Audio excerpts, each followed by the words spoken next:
Welcome to SOGCast number 25, brought to you courtesy of Jocko Willing Productions. And as always, we thank Jocko and his team for making this possible. This is done in conjunction with SOG Chronicles. This is a segment that'll be a part of my next book that we're in the process of working on now, book 4. And this begins on August the 23rd, 1968, when FOB 4 was attacked by a well-orchestrated sapper attack with NVA Vietcong sappers that hit the base at Da Nang, FOB 4. And this is one personal experience that we'll get into a little more detail on as we go. When the attack occurred, it was after midnight, and most of the people were back in bed. And in this case, the individual we're talking about was asleep, soundly asleep. He was awoken by an explosion, and he had everything ready to go. So he jumped up, and he was the first one to clear the door. And this is his story that'll be a part of the next book. He said, I exited the hooch. I hesitated for half a second. Then I saw a muzzle flash. He fired a blast of full automatic. The first round hit me in the stomach, entering on the right side, exiting on the left. The force of impact spun me around, and I fell with my head about a foot from the bottom step of the hooch. As he continued to fire, it moved to his left and hit Crab, who was also in that hooch, knocking him back into the hooch. As Crab fell back into the hooch, he knocked Jeff back into the hooch. My first reaction was, I was pissed. My immediate thought was I had been shot by one of our own guys. I was really pissed. My first action was to get up and yell at him, "You son of a bitch, I'm an American." His reaction was, he shot me again. This time, he shot me in the arm. I went down again. Now I'm really pissed. I'm going to shoot this bastard. I don't care if he is friendly. So I start to get up again, and the same result. He shoots me again. This time, he hits me just under the shoulder blade. So I try to get up again. He hits me in the back of the head, down on the sand again. One more time, I'm going to get up and shoot this bastard. One more time, he fires. This time in the back of the neck. Finally, I get the message. He knows who you are, and he's still trying to kill you. So I finally came to the obvious conclusion. If you stop trying to get up, maybe he'll stop killing you. This is one of those unbelievable scenes. Anyways, so while lying face down, the NVA sapper walked over and stood over me with one foot on each side of my head. Although I couldn't see him, I knew he had the muzzle pointed directly at my head for the kill shot. At that time, I came to one of the most memorable moments in my life. It is so hard to explain and or understand. But every person who has been there will understand completely. At that moment, looking at his bare foot, I said to myself, so this is what it's like to die. At the same moment, in my mind, I saw the final scene of In Cold Blood with Perry's final heartbeat. Thump, thump, thump, silence. I had absolutely no pain. I was totally amazed at the calm that settled over me. So today it's my pleasure to introduce the man at that moment, probably the only man I know who's been shot 5 times, let alone being shot during the historic night of August 23rd, 1968, when we lost 16 Green Berets in that sapper attack at the top secret SOG base in Da Nang. It's my pleasure to introduce Travis Mills. Travis, welcome to the show, sir. Thank you. Glad to be here. Indeed. I'm glad to be here any day. And that night, we've had Larry Trimble and Pat Watkins, who were also survived that night. Yes. But no one had your perspective. So just for a quick background, at that time, FOB4, they had brought the headquarters element of command and control, which had been at the air base. They brought that into FOB4. That same day previous, which was August 22nd, they had a promotion board. Yes. And they also had a meeting of the 6 FOB commanders, because they'd have a monthly meeting of the commanders to get together, compare notes, blah, blah, blah. So all those personnel were there. There's extra people. The Vietcong NVA had a year to plan that attack. And so in your case, you had a routine day of training, and you were on which team then? I was on Team Coral. Coral? Team 5, Team Coral at the time. Yes. Right, and you also was that with Ron Podlasky was your 1-1? That's correct. Yes, we get back to Ron a little later. We used to call him Polish Pride, of course. But in your case, you trained up, you had a routine day, and oddly, that movie played that night at FOB4 on the night of August 22nd. You watched it. That's correct. So it's etched in your memory. And so then in the morning of the 23rd, a few hours, again, when the exact attack started is not clear, but it was a night with no moon showing. After midnight, you would go to bed, you were asleep, you had your clothes ready to jump in, you had your car 15 ready to roll.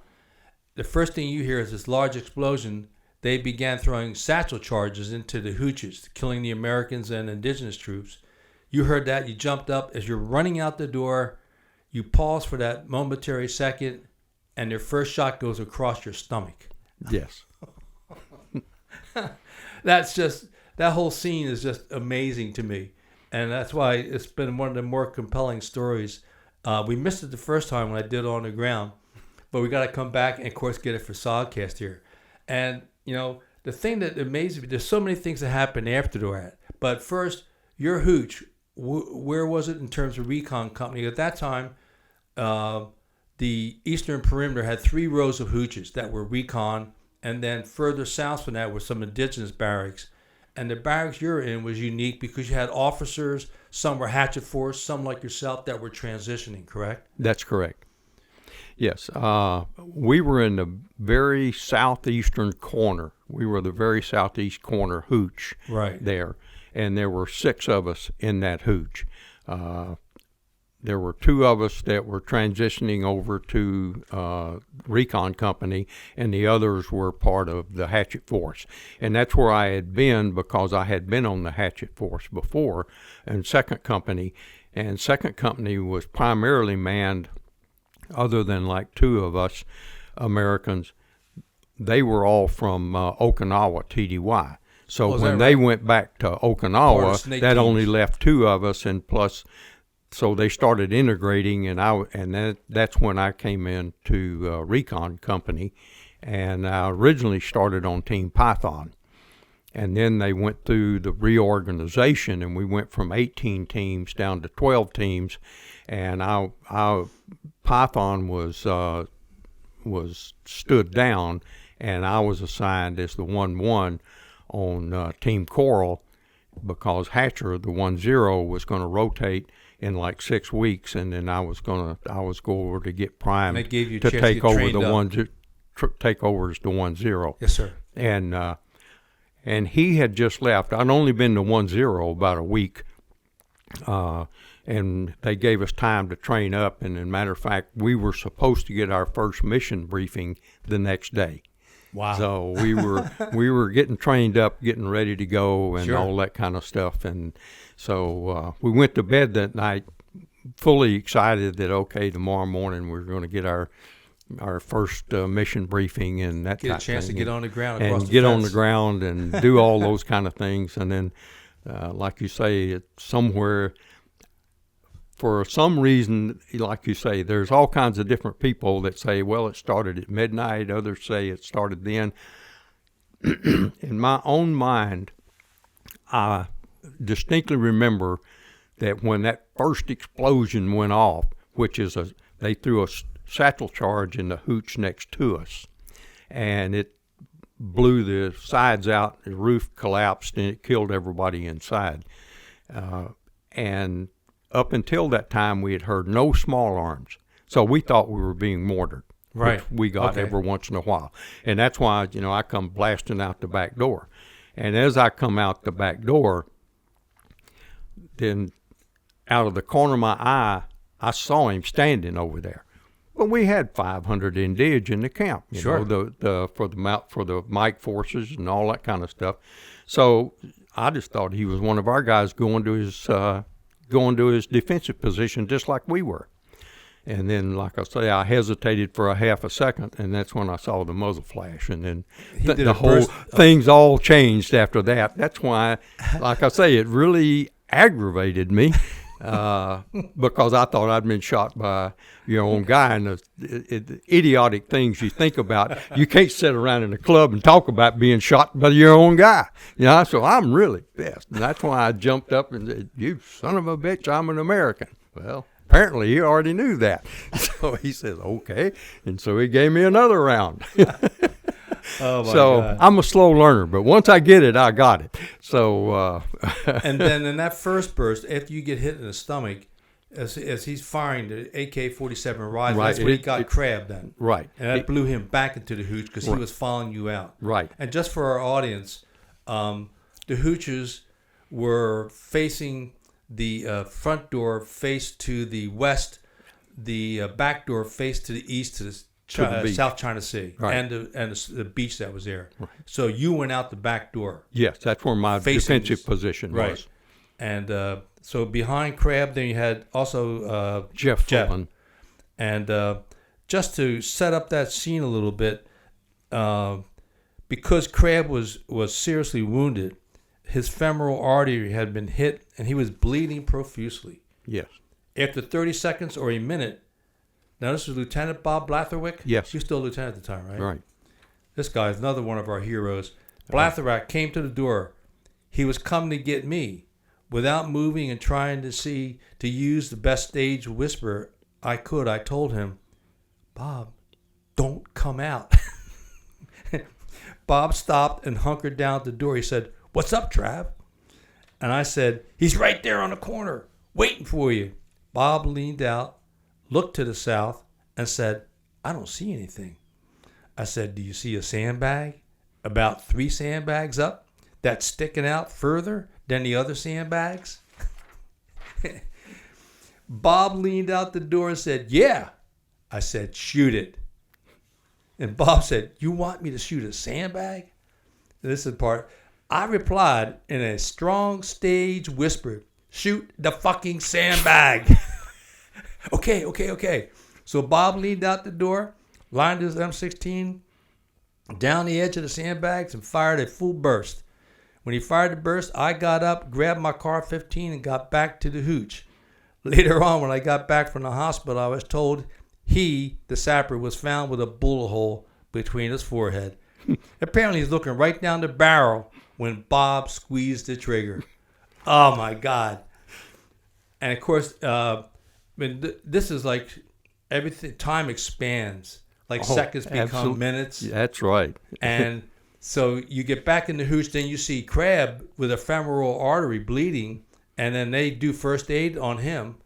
And then Bob took him right over to the dispensary. Did he have a Jeep there? Or did they? No. Initially, after Charlie Pfeiffer came in, and he took off, and we were that hooch was taking rounds. We were getting all kinds of AK rounds and everything else. And somebody come up with a brilliant idea. We got to get out of this hooch. And so right out the back door, maybe 10 or 15 meters or so, was a 4-deuce mortar pit. And so we got out into the mortar pit, and there were already a couple of NCOs that had got into the mortar pit, and they'd started putting up illumination. Right. So we got in there, and that's when I figured out my right hand didn't work. where I shot. From where you through got the- shot with AK. I got hit with the arm, and it severed some nerve damage, and I couldn't do that. So Jeff Fullen got over, and he was pulling charges on the aluminum rounds, give them to me. I was using my left hand and handing them to the gunner, and he'd drop them down the tube. So we were doing that, and after a couple of minutes, Crab, they were still trying to work on Crab, get a tourniquet on him, get the bleeding stopped, and that kind of stuff. And finally, Blatherwick said, "Hey, we got to do something." And Blatherwick just come up out of the pit and took off up between the hooches. And so we just kept hunkered down, didn't know who was who and where rounds were coming from and everything else. And there were just little small pocket firefights going on all over the camp. And then, like you say, time compresses. It could have been could have been 3 minutes. It could have been an hour and a half. I don't know. Yeah. But it was probably somewhere around 15 minutes or so, something like that, that Bob showed up in a Jeep. Now, where he found it, I don't know. We didn't care, but he showed up in a Jeep. So they loaded Crab in the Jeep. Yeah. And Bob and he took off for the dispensary. And if you remember, it was several hundred meters to the dispensary from where Recon Company was. A lot of exposed territory, too. Yeah.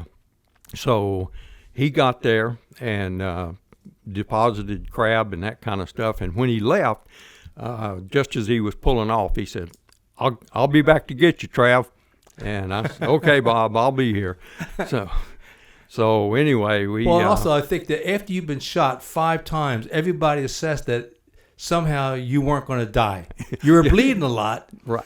Well, and you didn't feel too good. You had some pain. You couldn't use your hand, couldn't pick your nose too good. But while we were in the hooch, and before we got out in the mortar pit, and when I first got back in, I'm laying on the floor, and Jeff Fullen is there right beside me, and he's kind of trying to put some bandages on and that kind of stuff.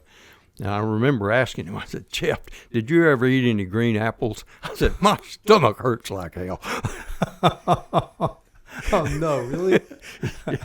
And he says, "Yeah, I can pretty well understand that, So that's when we finally decided, hey, we got to get out of here and get back in, get back inside. But also they bandaged you up a little bit. They bandaged, once we got out into the mortar pit, they put some bandages on the stomach and my arm and kind of got that.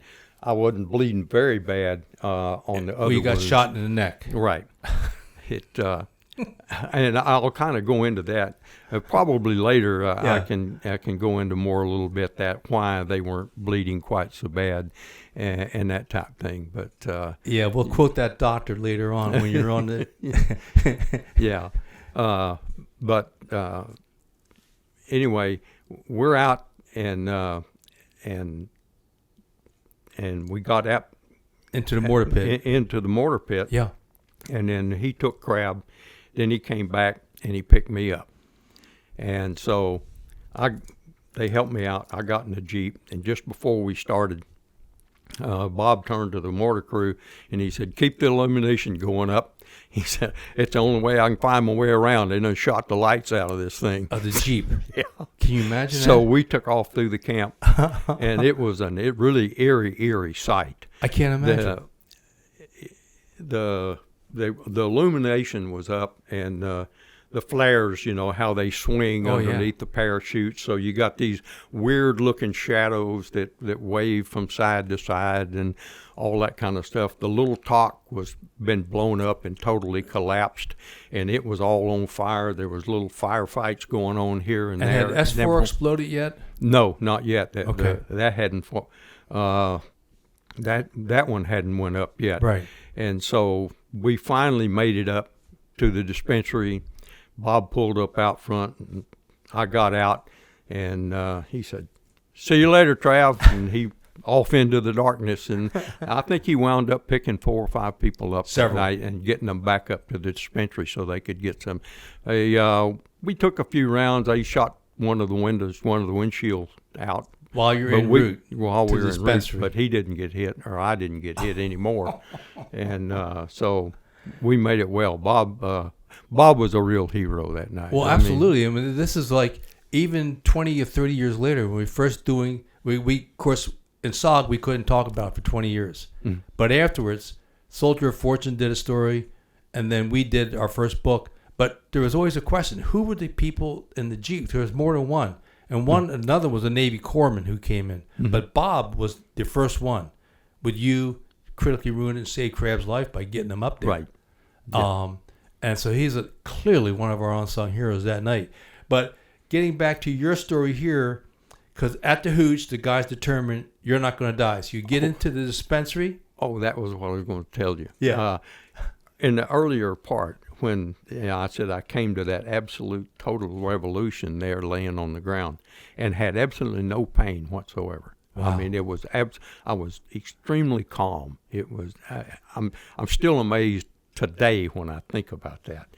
And then I got back in the hooch, and they scurried around and all that kind of stuff. And Jeff, he's over. You're going to be okay, Trav. You're going to live. You're going to be okay, Trav. You're going to live. All right. And finally, he convinced me that I was going to live. Let me tell you what, pain kicked in big time once you decide you're going to live. That's when I told him my stomach hurts like hell. Oh, my God. But that's an amazing thing that happens. And, oh, yeah. You know, I still am totally amazed that I had absolutely no pain whatsoever. That is amazing. So getting back to our storyline here, you go in again, you get triage. They get, hey, you're not going to die right now. So then they, I forget who talked to you, but said, go back to the back door. In the dispensary. Right. And the kind of the chief medic there, but Scully was the chief medic, but he was the one they were working on. He was severely wounded. He was severely wounded, and so they said, look, I go back to this thing, and not to make light of anything, but I think the reason they put me back there guarding the back door, if you remember the old 40s and 50s movies when the lady was having a baby, they always had the husband boiling water. They didn't need no hot water or anything else. They just needed to get him out of the way and give him something to do. So I think that was my go boil some water. You know, so they said, go guard the back door. You're not going to die now. So go guard the back door. And you had your 9mm. I had that 9mm that the Captain Pfeiffer had given you. Okay. Yeah. And so. And I just because they had some people really hurt bad. Oh, absolutely. And here, I think I got to say, in SOGCast number 23, Pat Watkins talked about bringing Scully into the dispensary, and when he did, he talks about seeing a guy guarding the back door. He's all bloodied up, and it was you. Oh my God. Okay, so. You're there for how long? And then at some point they decide that they got their medical staff is overwhelmed. They got to get some bodies down to MCAS, Marine Corps Air Station. Well, they actually have to take it down to the Navy Hospital, which is right past MCAS. Okay, and that would be north on Highway 1. Right. You go out of the base, go out, go up, and go past Charlie 1. Charlie 1, go past the NVA POW camp that was next door. Right. Then you have to go past MCAS, and then you get to the hospital before you get to the bridge going across over into Penang. And they were, while I was back there, I could overhear them, and they were working furiously over Scully. Oh, yeah. And somebody, the chief up there, said, if we don't get him to the hospital, he don't have a chance. It's too hot. We can't get helicopters in. So what can we do? And Scully had a head injury from a wound. Hit right in the back of the base of the skull. Right in the back of the skull. And so somebody said, well, we got this old cracker box ambulance out here, like the one that was in MASH, Right, from World War II. From World War II, an old cracker box. Or World War I, maybe. And they said, we can load him up on that. And everybody said, well, the road's closed and everything else. We got no other choice other than to just lay here and watch him die. And so one of the young medics volunteered to drive it, and they took the 3 most severely wounded. Yeah. And they come over to me, and they said, we need somebody to ride shotgun. Can you ride shotgun? I said, let's go. Let's get it. So they loaded everybody up. And I got in, And we go off and get down to the front gate, and when I got in, I gave the driver the 9mm. I took his M16. Right. Because I can do that better out the window, and he's only got one hand anyway, so Sure. he can shoot with one hand. And so we got down to the gate, and if you remember, you come down and you make that right turn coming right out of the one. gate. Yeah. And we hesitated just as they was trying to get all of the barricades open for the gate so we could get out. And the young sergeant turned to me and he said, I sure hope they don't want to waste a real good ambush on a ragged-ass old Jeep. And I said, well, me too, so let's do it. And that's, like I said in my little paper that I wrote there, that, I don't know what his early childhood was or what his profession was before he came in the Army and became a medic. But I guarantee you, he would have made NASCAR proud because he went down that road. I never knew an old Jeep that could run that fast. And then as the biggest concern, we took some rounds, but nobody got hit. And as we're barreling down the road, our next thing was at MCS every night, they closed the road. They totally barricaded the road, had 50 calibers up there, all that kind of stuff. 50 calibers, huh? Yeah. They were ready for bear every night when the road got closed. And so we're barreling down the road in the middle of the night. There's flares everywhere. There's firefights going on everywhere. And I said, we're going to get shot for sure again if we don't do something. So we got about probably 200, maybe 300 yards out, something like that. And he started flashing the lights. I hung out the window just as far as I could and yelled just as loud as I could, started yelling, Americans, Americans, Americans. Well, I guess it worked because they didn't shoot. Fortunately, the Marines heard you. Yeah. And so we come sliding in. They opened the gate after 10 seconds of seeing what was going on and everything. And then we went on rather unceremoniously on down to the hospital. It was a pretty easy ride from there on out. Yeah, but also, like you just went over another point, other bases, other operations were also being attacked. Yes. And just north, right next to FOB4, was an NVA POW camp. That's correct. Where we had 500, 800, depends. The numbers fluctuate depending on who you're talking to. But part of the plan was for the NVA and the sappers, was to cut through the barbed wire, get into that camp to free them so those NVA POWs could join in the battle to take over at FOB4. Right. And one of the people who helped us thwart that was Jeff. Yes. And apparently Jeff had come back and was able to get a gunship and directed the gunship gunfire on the NVA in the wire, trying to get through to the POW camp. And so Jeff's story is another one of those heroic moments that he literally saved the day there, because if the NVA had added 400 men to that battle, night would have been a little bit longer. Been a little bit different. That's actually right. Indeed. So you get to the hospital, you're able to drop off Scully and the other two, and they look at you and say, oh, you're not dying now, so have a seat. No, they put me on a sawhorse stretcher, out here in the middle of nowhere. And there was a bunch of us out there, not just me. Yeah. There were a bunch of us. So I was one that I'm not extremely critical. They've got I've only been bleeding shot under 5 control times, and that kind of stuff. And so you got to wait. Okay. Nobody's trying to kill me right now, so indeed. I'm okay. So then, I'd like to continue through a little bit of your story from there, and then come back on the night, and then get into other things you've done, because it's part of your character that makes your whole story so unique. All of our guys have unique stories, but yours is right up near the top, Travis. So I spent, again, I don't know how long it was, but it was starting to get well after daylight. And I was still, the wounded, the medevac ships were still coming in, bringing guys in from other places and everything else. So they came around to me and they said, we got too many people coming in here. We don't know when we're ever going to be able to get to you. So we're going to move you and some other guys up to Monkey Mountain, up to the hospital up on Monkey Mountain. okay. So they loaded us on the helicopter, and we flew up to Monkey Mountain, went through the triage again, on the stretchers again, and waited there for, again, quite some time before they finally come around, and it became my turn to go into the OR. And then the next thing I really remember was waking up in the recovery area, all bandaged up, my arm tied down, all that kind of stuff and everything.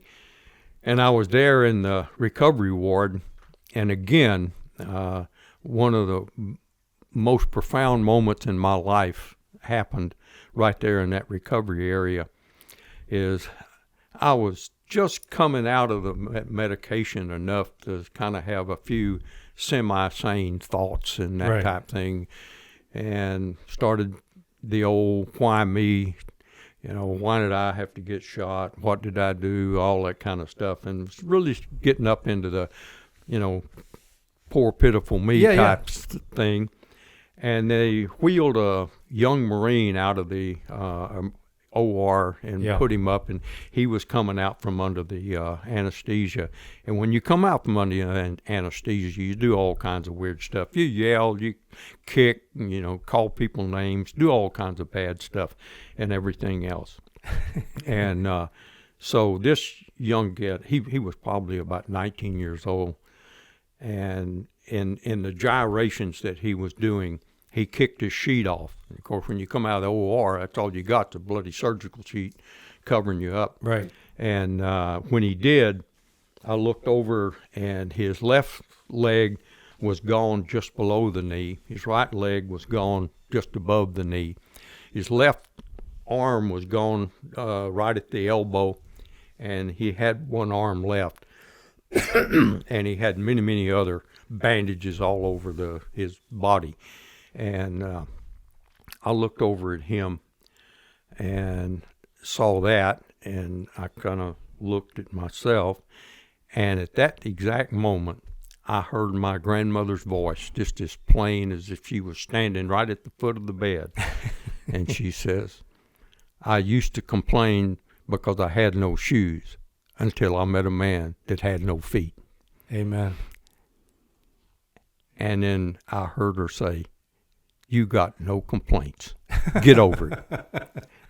Grandma spoke to you.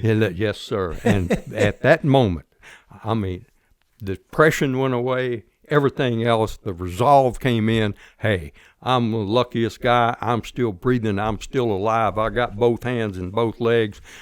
Hey, let's get on around about getting well. Indeed. And getting out of here and coming back and getting back in the game. So, I mean, that moment really changed my whole perspective and whole life. And then very shortly after that, this same bunch come around and says, we're getting more people in. We got no room for you. We got to move you somewhere. Where am I going to go? Yeah. So they sent a helicopter came in. They loaded 6 or 8 of us, and we went out to the USS Sanctuary, which is a hospital ship off the coast. Right. And that was my home for the next 31 days. Wow. Yeah, I remember that always sitting out there. Right. Yeah. You flew over it. Sometimes the KBs would go down and buzz it a little bit, It moved up and down the coast and that type of thing, and so I spent my time out there, and the regulations were you spent the most you could spend on that ship was 31 days. Right.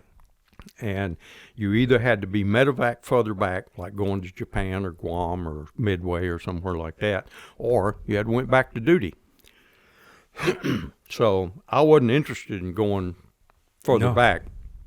So I kept telling the doctor that I want to go back to camp. And and we'll go into that more about my wounds and that type of thing.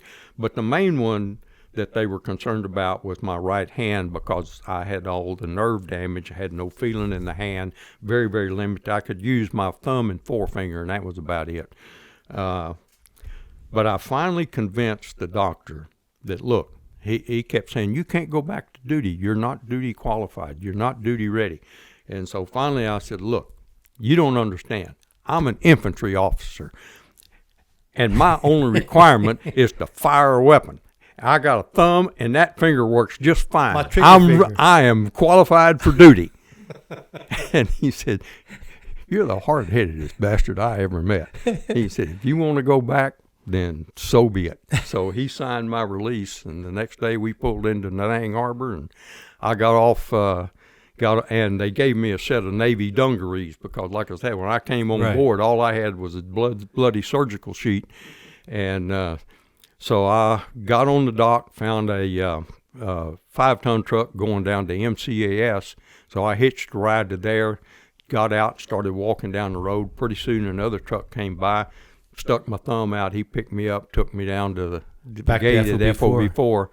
And the gate guards wasn't too sure, the nun guards wasn't real. Let me just break you here for a second because I want to go back. There's a few things. Getting back to the actual morning of August 23rd, there were so many casualties from so many bases. You start out at FOB4, then you go up to the Naval Hospital, and then over to Monkey Mountain, and then to the USS Sanctuary, because there's so many Americans wounded that day. Right. And then also that doctor told you you're probably one of the luckiest son of a bitches he ever met, right? That's right. And here I think this would be the appropriate time because when I think about it, you're coming down the steps, and when he opened fire, he had a sideways profile on you. That's right. And that first round that hits your stomach, explain that in better detail, because that is still one of these incredible moments where had that round been another, a centimeter or an millimeter to the right? 2 or 3 millimeters. Yeah. And then, you're not here. Yeah.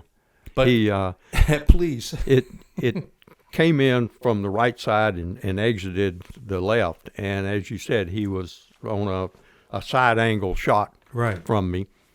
And the surgeon told me later on that the bullet he was only about 8 feet away. So the bullet was still stable and all that, and it still had the sharp point on it and all that kind of stuff. And it tore all the muscle tissue out, but the actual stomach lining itself, the surgeon said it had a burn mark just like a rope burn, where it just went right across, but it never penetrated it. And he said if it had penetrated the stomach and all of that stuff came out, you'd have never survived the blood loss and or all of the infection and everything else that would have went along with it.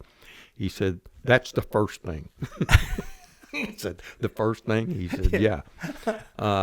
He said, the shot through the arm, he said, fortunately for you, it's just a shot straight through, no big deal, only nerve damage is all you got. See, I thought that only happened on television. But you have a real flesh wound that enters the flesh on one side and came out the other. It did not hit the bone. That's right. It missed the bone by 2 millimeters. And he said if it would have hit the bone, it would have totally blown up as close as he was and everything. It would have blown the arm off. You'd have probably never survived that. You'd have bled out because of that. And then the one, because I was on the ground, I was on my hands and knees trying to get up when he shot me in the shoulder blade. And if you have ever fired a high-powered rifle, they always come out high. It comes out of the barrel high right off the bat. And when you've got those high point sights, you're always aiming high. So the first round would come out high, and he was pointing it straight at me, so it would rise just a little, and it would just barely hit me. He almost missed me. It was just a very like a grazing shot, and then he wasn't strong enough to hold it down, so the next 2 rounds would go up. It rose on him. As it would climb on him. Yeah. Same way with the one in the neck and the one in the back of the head. They were just, except the one in the neck missed my spinal cord by 4 millimeters. Is that right? Yeah. So this is what they're telling me. A week later, when I'm out here on this hospital ship, that you ought to be in Las Vegas laying down $1,000 bet on. Well, you're the luck you got. So I was absolutely. And then the head wound. What was then the last shot was the head wound, right? Yeah, and it just barely zinged across there. I just got a little bit of scar where the hair don't grow no more. That's about it on that. Again, same thing. He was just so close, and just got a little buck fever there and shooting real quick and not aiming very good and that type of thing. God. So, and as we get on in life and Indeed. we get more philosophical and think about life in general and all of that, you have to wonder, was I just lucky, or and it was just happenstance and that type, or was there some divine intervention in there? Could you be that lucky that many times in such a short period? You have to start and think about the philosophy of life and what life is all about. And as I explained later on, would have said. Explain later on in the thing where I go down and I'm complaining because I'm having to be an instructor now and I can't go out and run teams anymore. And I get the real big speech from Colonel Johnson that, you're here for a reason. You got the experience, you got the skills, we got new guys coming in, and you and these other instructors' job is to make sure they survive the first 2 or 3 missions. So before we get to Colonel Johnson and where he told you that, I want to back the tape up a little. Yeah. So where you were when you came back to FOB4, and by that time, your hooch, there's all new people. Right. Was it patched up a little bit? It still have all the bullet holes? It still had bullet holes in it. Now they all still had blood on the floor. I mean, you could still. Oh yeah. They had cleaned it as good as they could, but they still had bullet holes in it. As a matter of fact, I found out many years later, Gene Pugh was one of the team guys that moved in, and he and I met many years later at a SFA meeting and that type of thing. Right. And we were saying, "Oh, you were at FOB4." "Yeah, I was at FOB4. "Well, where did you live?" And I said, "I lived in this hooch." He says, "No, I lived in that hooch." I said, "No, I lived in that hooch." He was the one that moved in behind me. And so we finally figured that out. And I said, "Oh, so you moved in after we got medevaced out?" And he said, "Yeah, well, I'll tell you one thing. You left it in a hell of a mess." Well, you talk about blood on the floor. When the Frenchman, Doug Letourneau, came in through FOB4 before getting shipped up to FOB1, he got his in-country briefing there for CNC for SOG. And they put him over in the transit barracks. And the thing that woke him up, that welcomed him to the secret war, was the image in the floor and the transit billet, which was a burnt body. The burn mark was still on the floor from where that body had burnt. It's like, welcome to the secret war. So it's like that and your blood on the floor, that's the gruesome reminders of August 23rd that continue to haunt for many months. So, okay, so you get back, you're there, you've been away 31 days, and they say to you, you can't go to the field right now. What's the next option? My next option is I went to work with Major Tumi up in the S3 shop. Major Tumi? Major Tumi. Oh, sure. Yeah. And highly respected. Yeah, I was working with him as the assistant S3 and helping the launch officers and helping getting the briefing package together and all that stuff. And then one day, I don't know, a couple of weeks or so after I got back, he called me in his office and he said, "We just got a levy from Saigon that they need a 1-0 qualified officer to go down to a camp down by Saigon and run a 1-0 school, run a training school for new team leaders." And I said, "Hey, I don't want to be a trainer. I want to get back on my team." And they said, "I know you do, but look, you go off down there, do a couple of cycles, give you time to heal up, you'll be okay. Then you can come back and you can have your team back." So reluctantly, and like I had a choice, I said, "Yeah, okay, I'll go." Well, and Major Tumi was one of our heroes from the Tet Offensive when Lang Vei got overrun.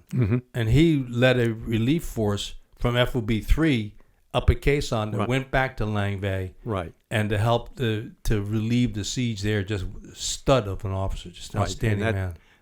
another one of those things is, and you know this story as well, about Major Tumi. Yeah. Had I not been, when you talk about divine intervention, had I not been sent to Longton, I would have been on that helicopter with him doing that insert when they got blown out of the sky.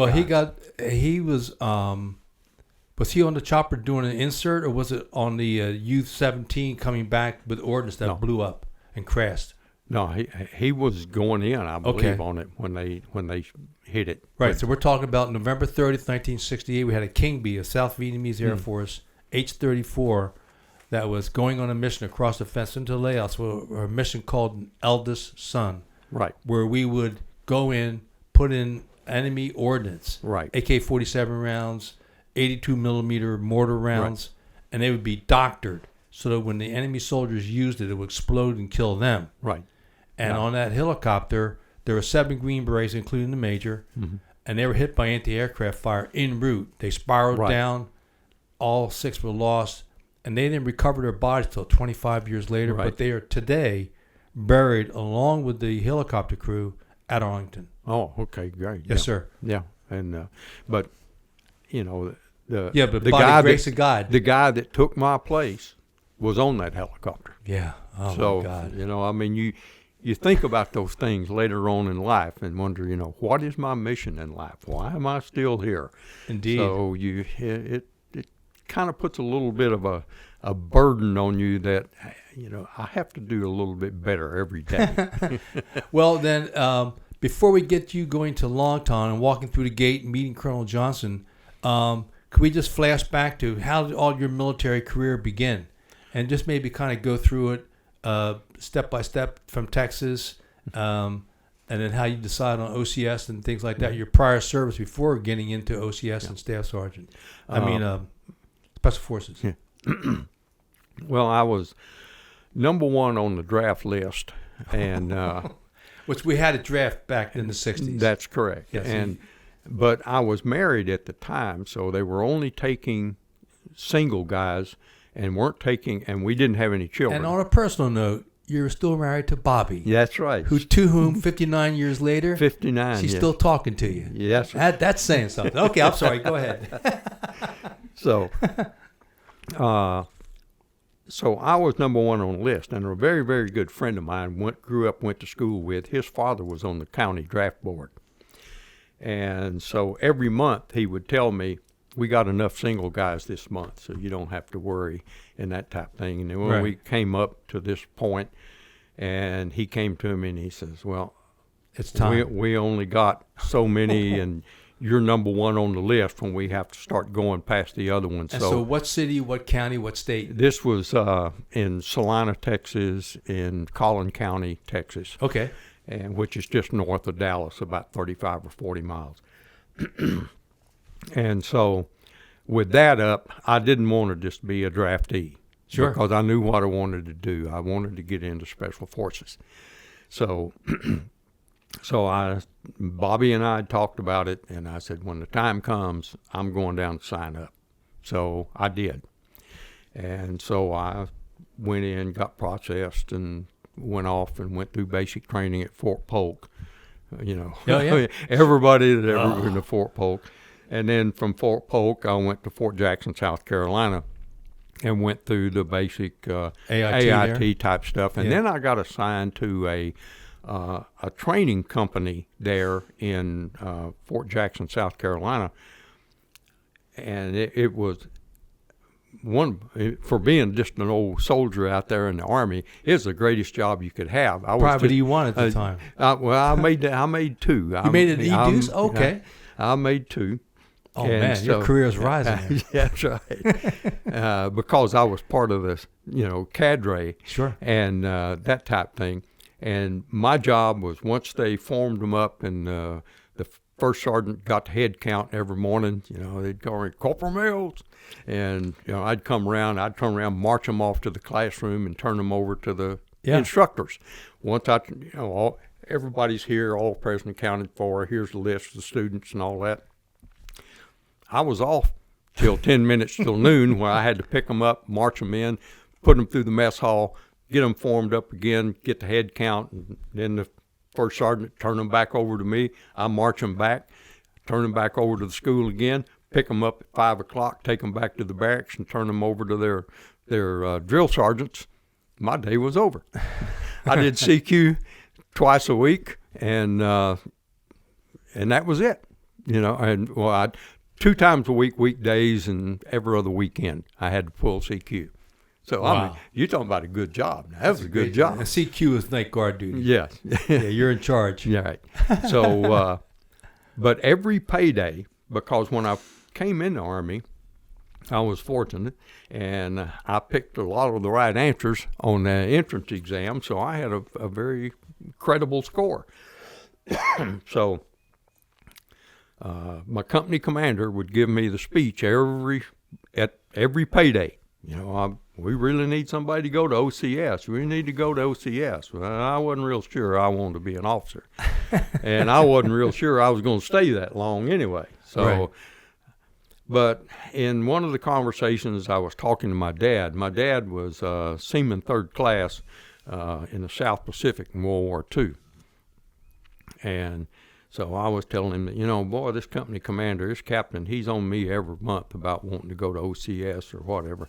And my dad said, well, son, let me tell you, I don't know how it works in the Army, but I'll tell you one thing. In the Navy, officers live a whole lot better than all us guys down below deck did.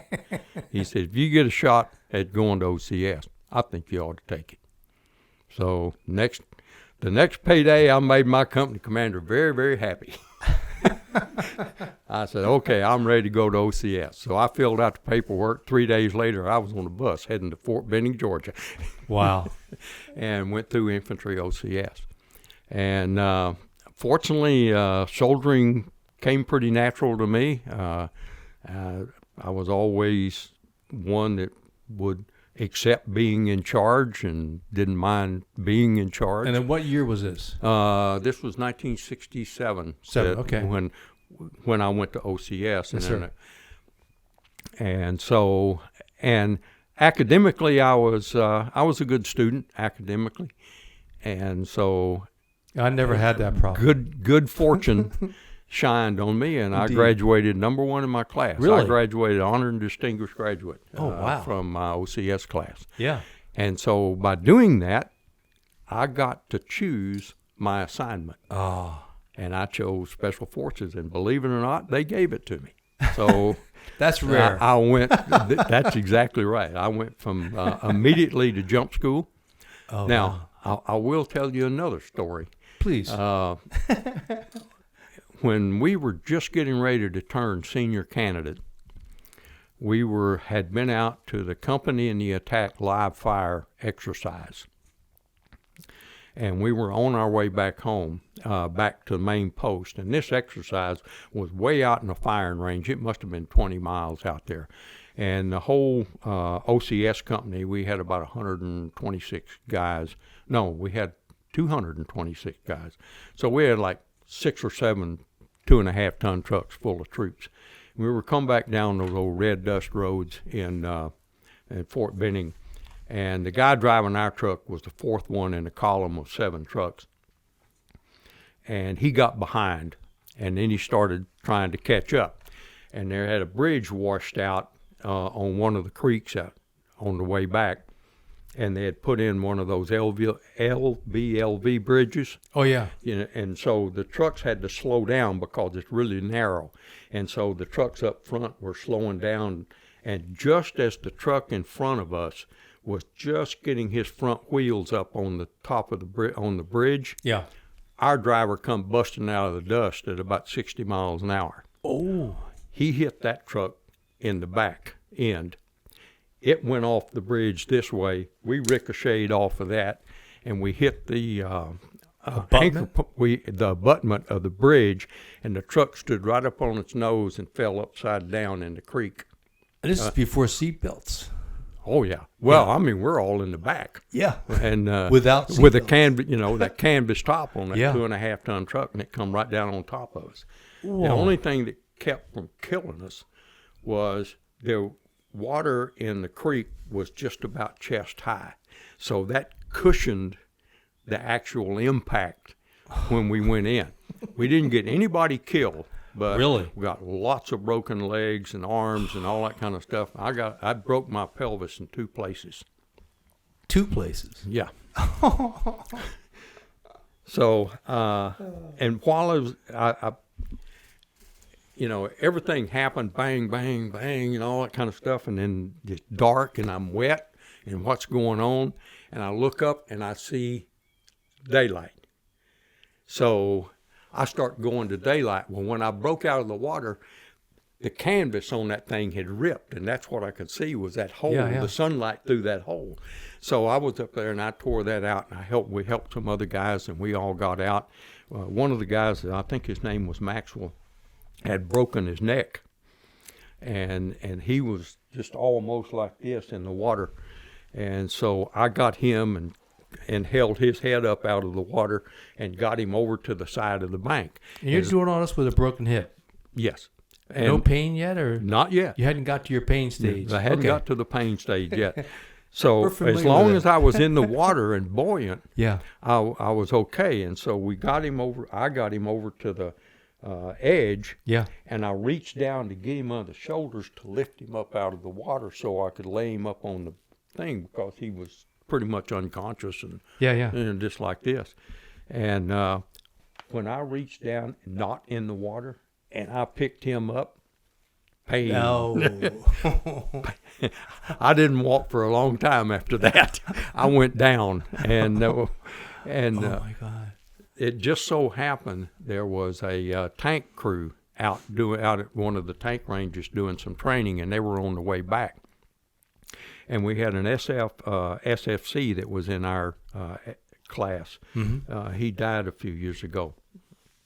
And he flagged down those tanks, got on the radio, and got a hold of post headquarters or range control or whatever it was and said, we need medevac out here right now. They sent out 2 Chinooks. He got the tanks, knocked down enough of the trees where the 2 Chinooks could land on the road. Right, okay. And they loaded us in and took us into the hospital. Yeah, because in that class, you were the 3rd oldest, and the 2 other older men were SFC Green Berets that were going to become officers. Right. Wow. So I got in the hospital, and I'm there, and they're working over me and that type of stuff. And the young orthopedic surgeon, he was a young captain. He wanted to do immediate surgery right now. We want to go in there and put pins in this thing and fix it up and all that stuff.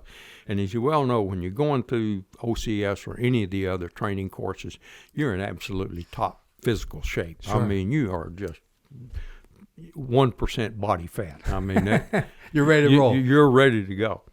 And so there was a full colonel who was chief of the orthopedic department. He's looking at the x-rays and all that kind of stuff, and he said, if you operate on this boy and he won't walk for a long time because you're going to do all kinds of stuff. He said his muscles are strong enough that it held that pelvic bone, it's less than a 32nd of an inch out of alignment. And you can't do no better if you go in there and try to pin it up. So why go through all of that? He just lays in this bed and lets that start to knit back together, and his muscles will hold it there and hold it in place. And that guy saved me because I didn't go through the surgery. Whoa. 21 days later, I walked out of that hospital. You walked out? Yep. I walked out. I went back to OCS and finished. And how'd you graduate in the class? Were you near the top in that class too? I was number one. I was a number one graduate. Oh my God! Now, even though you were AWOL for 21 days in the dispensary. I kind of made history on that too. Oh, is that right? Because when I got back, the student brigade had decided. At first, they all said, "You guys get well, not a problem. You'll graduate. It wasn't your fault." All that kind of stuff, and then. But later on, they had all kinds. The academia got involved and said, "No, you can't do that."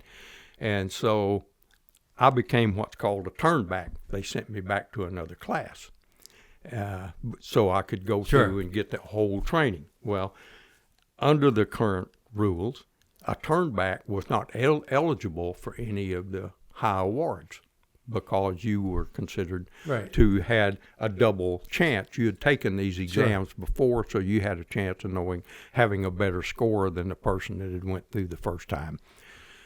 So, but my company commander from my old company and the battalion commander went to the student brigade and pleaded my case because the day I went to the other company, they were coming back from the same exercise that I got hurt on. Oh, wow. So technically, I did not go through any training twice. I went through, it was just like I had been with them. And so it got down the day before graduation. They finally made a decision that says my grades would count. Wow, no kidding. As stood. And then I was awarded the number one position.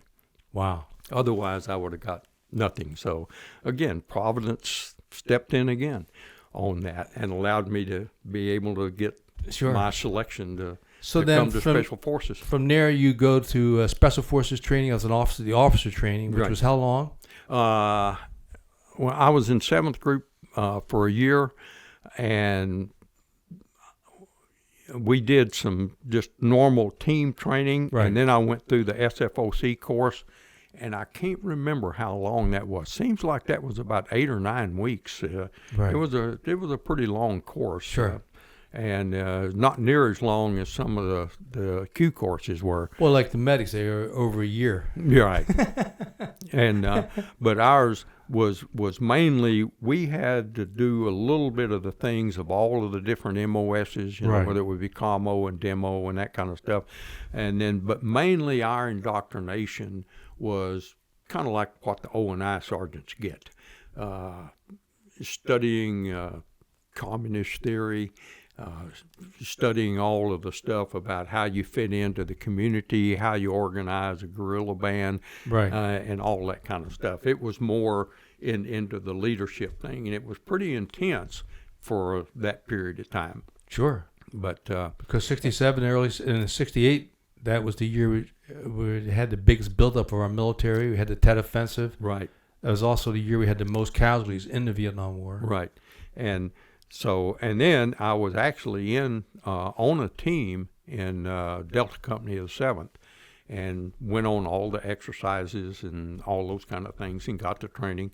And also, as I moved up there for a while, I had to be the S4, you know, which at the time I hated. Everybody didn't like to be a staff officer. But it was a great learning experience. It really came in handy many years later when I was at the 1-0 school and that kind of stuff, knowing how the logistical system works, how you can actually circumvent the regulations and get what you really need. Get things done. And that kind of thing. So all in all, it wound up being quite a fortunate thing that I got to be an S4 for a while. So you get S4 and you wind up in Vietnam. You go through where did he delineate going into CNC? Because wasn't there a little story that ties in with that? Because ordinarily an officer would be going to an A camp unless did they ask for volunteers? How did you get into SOG from there? As a matter of fact, one of the things that group started doing was 7th Group or 5th? The entire group, the entire regiment group. What it started doing was holding all of the lieutenants at Fort Bragg for 1 year before sending them to Vietnam, until they made first lieutenant. Because if you went to Vietnam as a second lieutenant, you hit the ground at Tonsanut Air Base. If the 4th Division just got the dickens kicked out of it and needed lieutenants, they had the right to override your orders, and you wound up in 4th Infantry Division or 9th Infantry Division or whatever the case. But as a first lieutenant, they didn't need that many. They needed a bunch of second lieutenants. They sent them out in the field. They didn't need near as many first lieutenants, so that cut the odds way down that you would get siphoned off and sent somewhere else. So, and the other thing they did was while you were still there at Fort Bragg, they went ahead and did a top secret crypto security clearance on you. So we arrived in South Vietnam with a top secret crypto clearance, which is above top secret, right? One step, right? And so when we got to Long Binh, there were 13 of us lieutenants on that flight that were assigned a 5th group. And when we got there, they tried to put us with the 9th Infantry Division, but they looked and they said, these guys all got top secret clearances. They got all this kind of stuff and everything else. And their first lieutenants. He said, and their first lieutenants and the 5th group is not going to stand for us taking these guys away from them because they put too much into them. They're going to fight this big time. So all 13 of us got on a plane and we went to Nha Trang. We got to Nha Trang. Okay, guys. In country training? Yeah, we did that. But the first day there, we walked in, went in to see the adjutant, and it was about noontime. And so he took all our paperwork and documents, and he said, you guys go over to the chow hall and get you something to eat. Come on back here about 1:30, 2 o'clock in the afternoon. Of course, he used 1,300, 1,400. We talk military type stuff. Of course. And so we did. We came back, and so he had this whole stack of things here, and he says, well, guys, here's the good news. All of you got these TS clearances and all this kind of stuff, and we're really short. Every one of you going to CNC. Plane leaves in 3 hours. 3 hours? Yeah.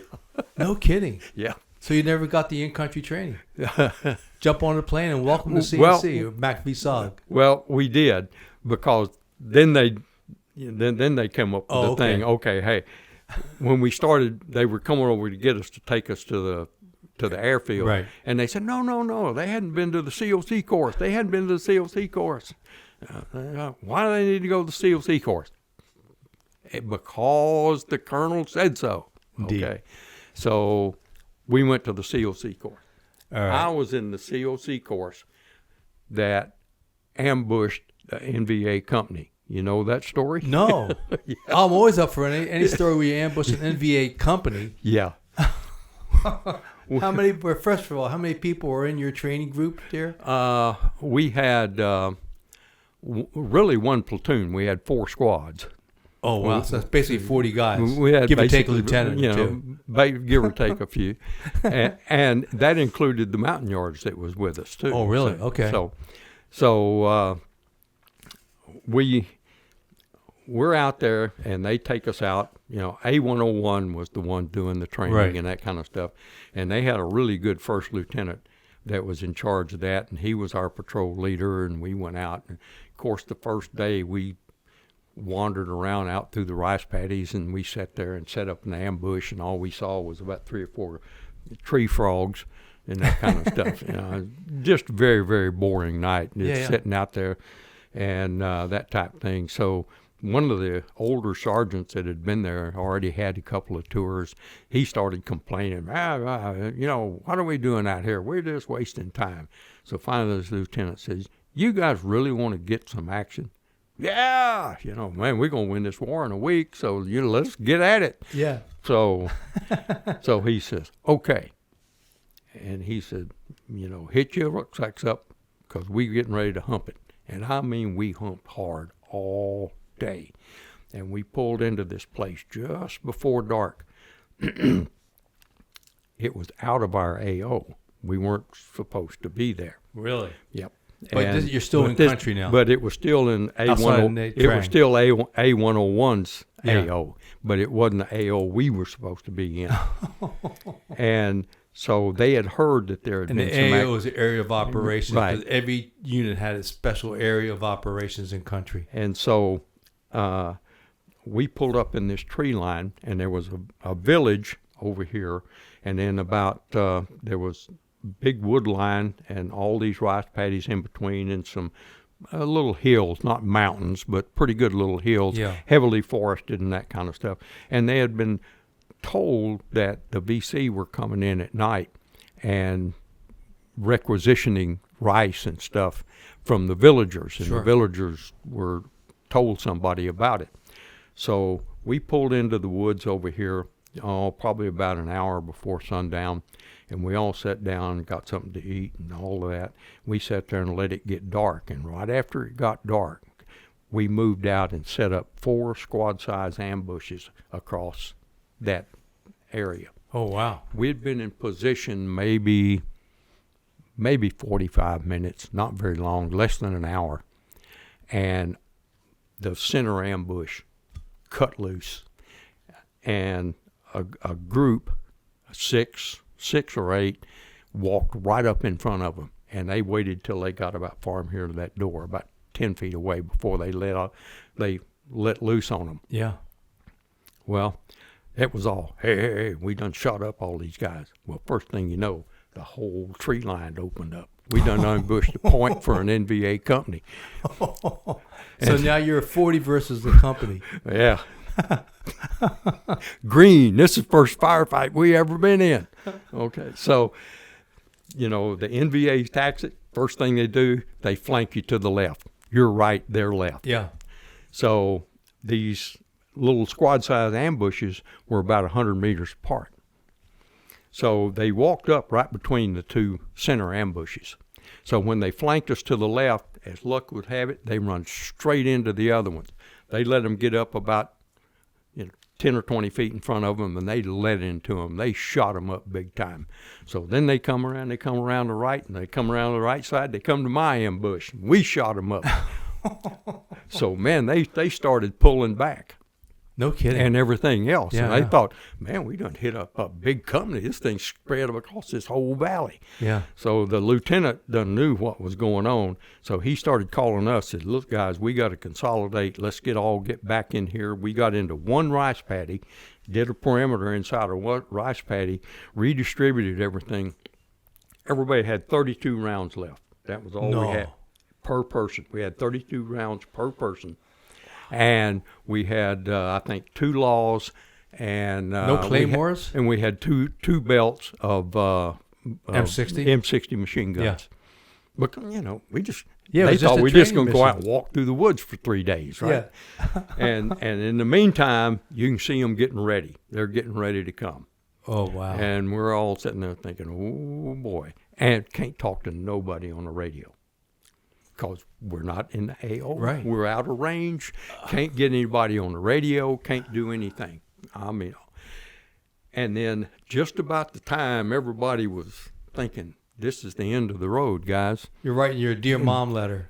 Yeah, absolutely. And just about that time, all of a sudden the radio come up on the guard freak, and the guy says, hey, is those friendlies down there? And the lieutenant went up and he says, yeah, we're friendly, yeah. And he says, well, we thought something was going on down there. We saw some red and green tracers going on. What's up? And he says, well, we're in pretty deep stuff down here, and we can't get a hold of headquarters. Here's their frequency. Here's their call sign. Tell them we need some help. We need ammunition. We need reinforcements. And we need stuff right now.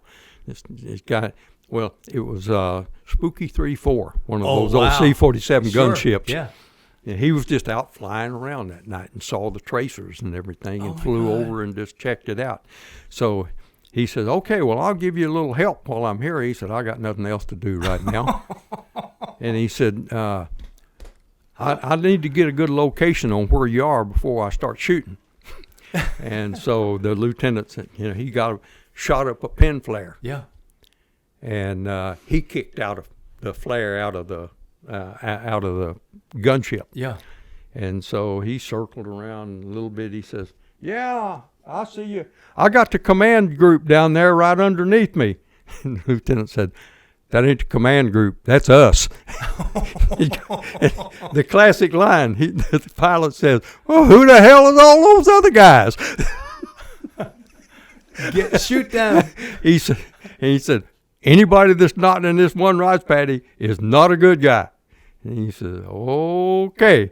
He said, you guys better get down tight to the ground because I'm going to shoot a bunch. So, man, we got down as close as we could to them rice paddies. Yeah. And rice paddy dikes. And I mean, he put a circle around us just, whoa. Oh, yeah. And then after he did that a few times, pretty soon he says, I just heard choppers are inbound. And pretty soon they come in. I don't know if you ever knew Rat Wilson and, no. and only by name. Bleacher and those guys. They were riding the ship. They kicked off the medevac ships, not supposed to have ammo. Be in camo. Right. And all, door came open and Rat Wilson and Bill Bleacher, man, they're throwing ammunition and stuff out the door. And we loaded, we had one American killed, 2 yards killed, and a few people shot up. And so we loaded them on, and everybody left with the new ammunition. This is at night? They came in during the night? Yeah. Whoa. Well, the spook had dropped out flares sure. and that kind of thing, so that kind of helped. Helps a lot. So there was a village about probably a kilometer and a half, 2 kilometers away. So we backed off into that village, and we went out and policed up some bodies and that kind of stuff. Mm-hmm. And we got back into that village, and the village chief looked at this guy, and this was the local VC battalion commander.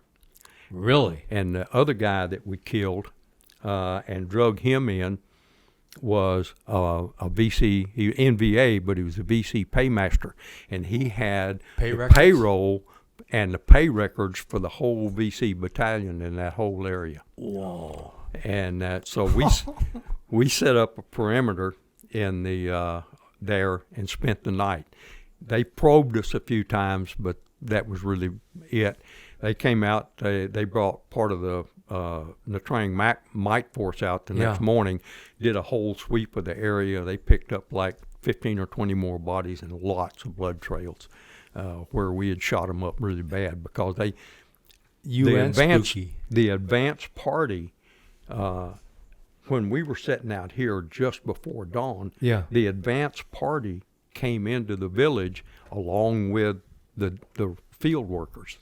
No kidding. And they had sent word back, or not sent word back, but the big group assumed these guys went in. There's no shots. There's nothing going on. So everything's cool. We're going to go in and do our thing. So we caught them by total, absolute surprise. They were walking along, with a rifle up on their shoulder and just diddy-bopping in. They didn't think there was anything going on. Just pure luck that we moved in behind when they came through and all that kind of stuff. So, and the paymaster had something like 15,000 piastres on him and that kind of stuff. So, yeah. And you got the records and names of the local Vietcong infrastructure. And they went out and started rounding up people there and all that. So it's just absolute. So that was the COC course I was in. That's a great learning. That's better than anything we did. So we went. So after that, then it was our turn to go up country. Right. And so at that time there was only we had the 6 FOBs. Right. And everything was under CCC up at Camp Fay in Da Nang. Right. Yes, sir. Under Colonel Warren. Right. And so they sent us up to CCC, and at CCC is where they started assigning us. Couple of went to. Did you get your top secret briefing at the command and control at the air base? Or actually, at Camp Fay. That was that little Navy camp right on the beach, right across from Da Nang Airfield. I really forget. It's too long ago. I just remember we got it there near the airfield somewhere. Right. Yeah, that was Camp Fay, and that was where CCN headquarters was at that point in time. And just command and control, but then FOB 4. Yeah. And they had 1, 3, 2, 3, and 4. 1 was at Phu-Bai, 2 was at Kontum, 3 is Quezon. 3 was Quezon. 4 was Ho Nok Tao, No, No, 4 was four Da Nang, was us. 5 Four was was- Bambi Tuot, FOB 6 was Honuk Town. Yeah. Yes, sir. And Yeah. so by the time you get in the country, they're closing down FOB 3, moving it to Mylock, Right. where Clyde Sincere then Right. became the OIC. Right. Yes, sir. And so when we got there, I think you remember Dennis Yes. Neal. Oh, of course. He was my OCS classmate. Really? And he was part of that group. No kidding. Yeah. Wow. Yeah. Denny Neal and I were in the same platoon in OCS. And, Oh, yeah. And but Denny Neal and I can't remember who else went to Fubai. A couple of them went to Khartoum. Me and one other guy went to FOB 4. You know, they just kind of said, you go here, you go there, you go this. And that's how I wound up at FOB Okay. 4. 'Cause I think here, we're there, we've had a little bit of a flavor how you got there, Hatchet Force on the recon, get your experience, get shot 5 times, survive. And then they arranged for you to go to Longtan to establish, because before there had been SOG training, some at, we had, the very first training was up, not Langvay, but the other one that got overrun in May. And they had some training for the SOG guys. Cam Duck. Cam Duck, thank you. And they were trained there. Then Cam Duck got overrun in May. And so there was a downtime when there was no 1-0 school. By the time you're ready, they said, we want to establish a official 1-0 school, and anybody coming into SOG will get some training here. And that mission is thrust upon you. And let's have you, so you go down to Longtan after you leave FOB 4, and this is where you meet Colonel Johnson, and you're telling Colonel Johnson, I want to run missions, and Colonel Johnson says to you, Travis, training people is really important, or how he said it to you is better. Well, when I first went, I went to Saigon and got briefed by Colonel Johnson, who was Chief Op 35, and also Colonel Cavanaugh, who was Chief SOG. Chief SOG, he replaced Jack Singlob. He replaced Colonel Singlob. And so I got briefed there and then went out, went out to the camp. And Longtan had a long history of being a super secret camp. Popular rumor was it was originally built by the French way back before World War II. They got kicked out during World War II. The Japanese occupied it. And then after the World War II, the French took it over again. And then when they left, when the French pulled out, the CIA took it over, and then later on gave it to SOG. Oh, is that right? Yeah. Okay, I didn't know that part. Yeah, I mean, it's been a super secret camp from way back into the And they had some late other 30s. operations that were running out of there. Oh, they had 9 other operations. Oh, no kidding. I guess everybody probably knows about it now, but they were training agents to go into North Vietnam, POWs that had Chu Hoid and that kind of stuff. And they had strata teams. I don't know if you remember strata teams. Yeah, when we talked, I talked with Speedy Gaspard, Major George Speedy Gaspard. He was my CO. Oh, really? Yeah. Oh, okay. Well, then you know Speedy, and he talked about how when they said the strata team, one of the reasons why there was a successful operation, once he got run, at least the part that he had, they launched out of Thailand, flew into North Vietnam for the missions, inserted, never told Saigon about where they're gone. Exactly. Whereas the SOG teams, our missions went through SOG headquarters where we had a spy and other things that had been set up in country so that when we left the SOG base, people observed it. When we crossed the fence, there were other observers.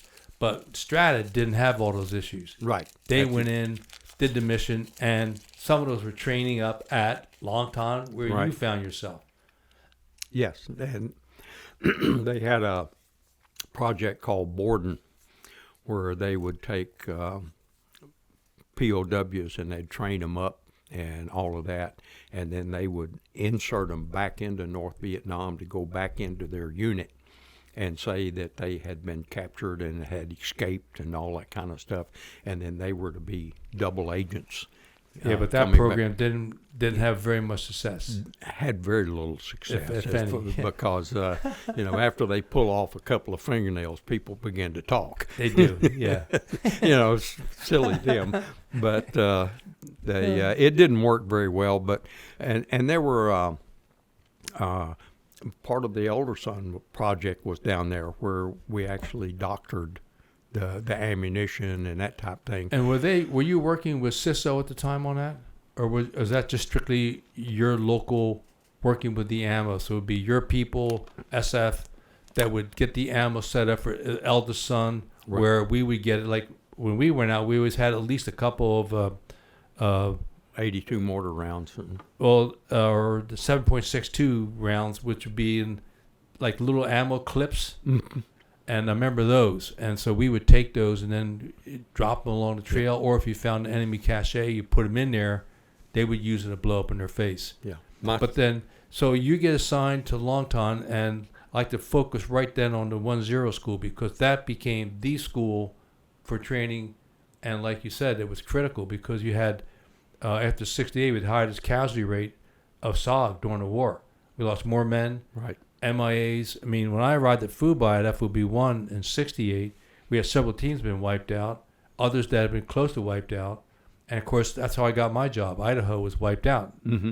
Welcome to the Secret War. So this is what you're facing, and we needed people get into the field, but they had to be trained. Right. And that's where Longtan comes in the 1-0 school. So you reported in there, and you became the OIC, officer in charge? Yes. First Lieutenant Mills. Yes. Okay. I got there, and I come into Saigon, and I got once I met Colonel Johnson, Colonel Cavanaugh, and I was turned over to the 3 shop and was given a briefing, and they said, we want to start this leadership 1-0 school, and they gave me a standard patrolling manual and a 3-week training program that somebody had found somewhere once upon a time for a patrolling class or something like that. Yeah. And they said, here you go, go start the school.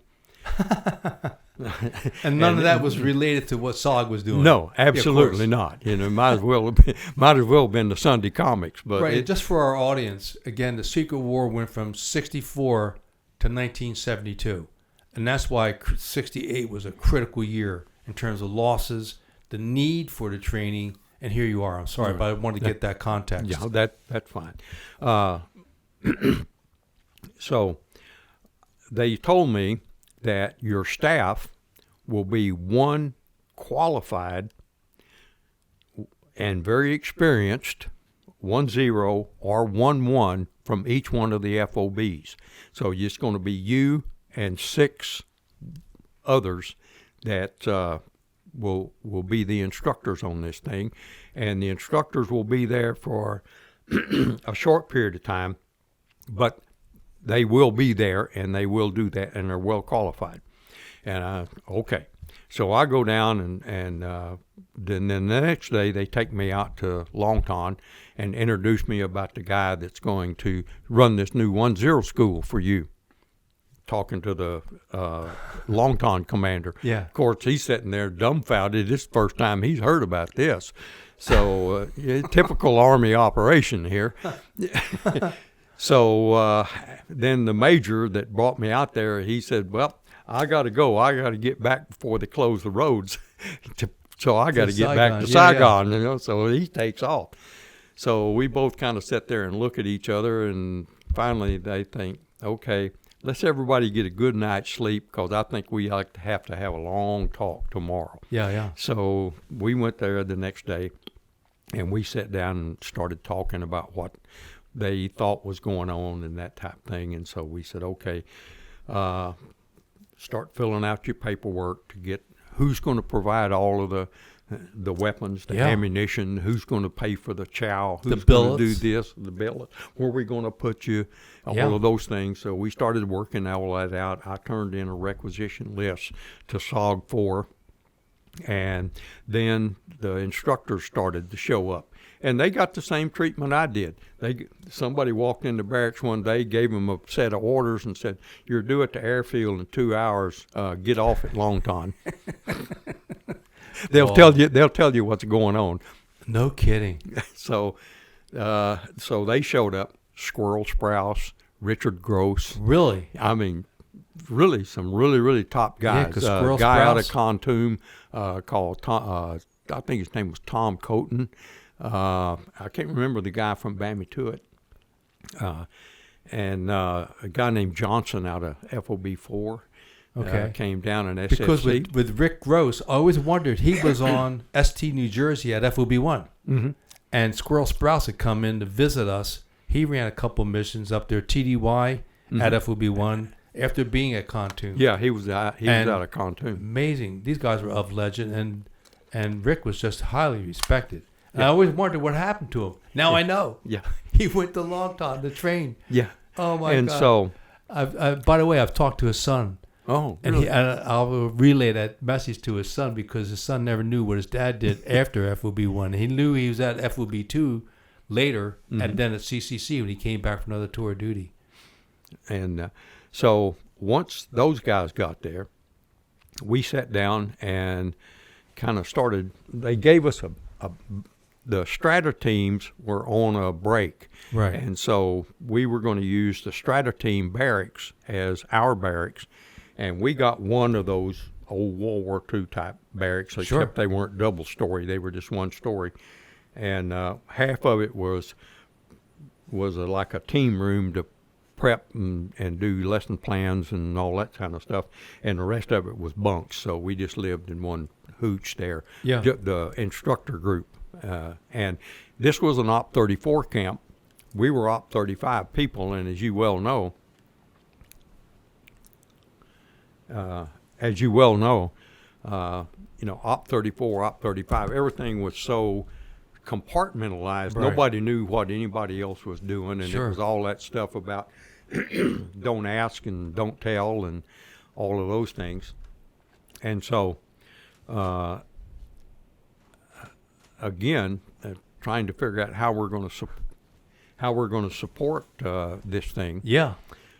So all us guys said, okay, how are we going to accomplish what we want to do? Our job is to take brand new guys that never even heard of SOG before, and in 2 weeks plus a 1 week, quote, exercise, FTX, if you will, field training exercise. Indeed. You know, the Army requires you have an FTX. I hated that word. We're going out with live ammunition against real bad guys. This is not a field training exercise, guys. Indeed. And, but it had to be classified an FTX to make it qualify for a school. Yeah. And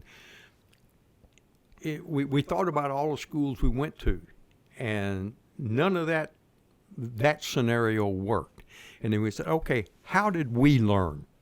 We learned by, one, going out in the field as a 1-1 or whatever and having the 1-0 train you. Or two, when somebody would run into something out there that nobody had run into before, everybody ganged up in the club around the table, and everybody started talking about, okay, this is what happened, this is how we got rid of tracker dogs, this is how we did this is how we looped back and did a clover leaf to get the trackers, and this is how we set up an ambush, and this is how we do a prisoner snatch. And it was just... And that would include wiretaps too, right? How to do wiretaps and all those type things. Yeah.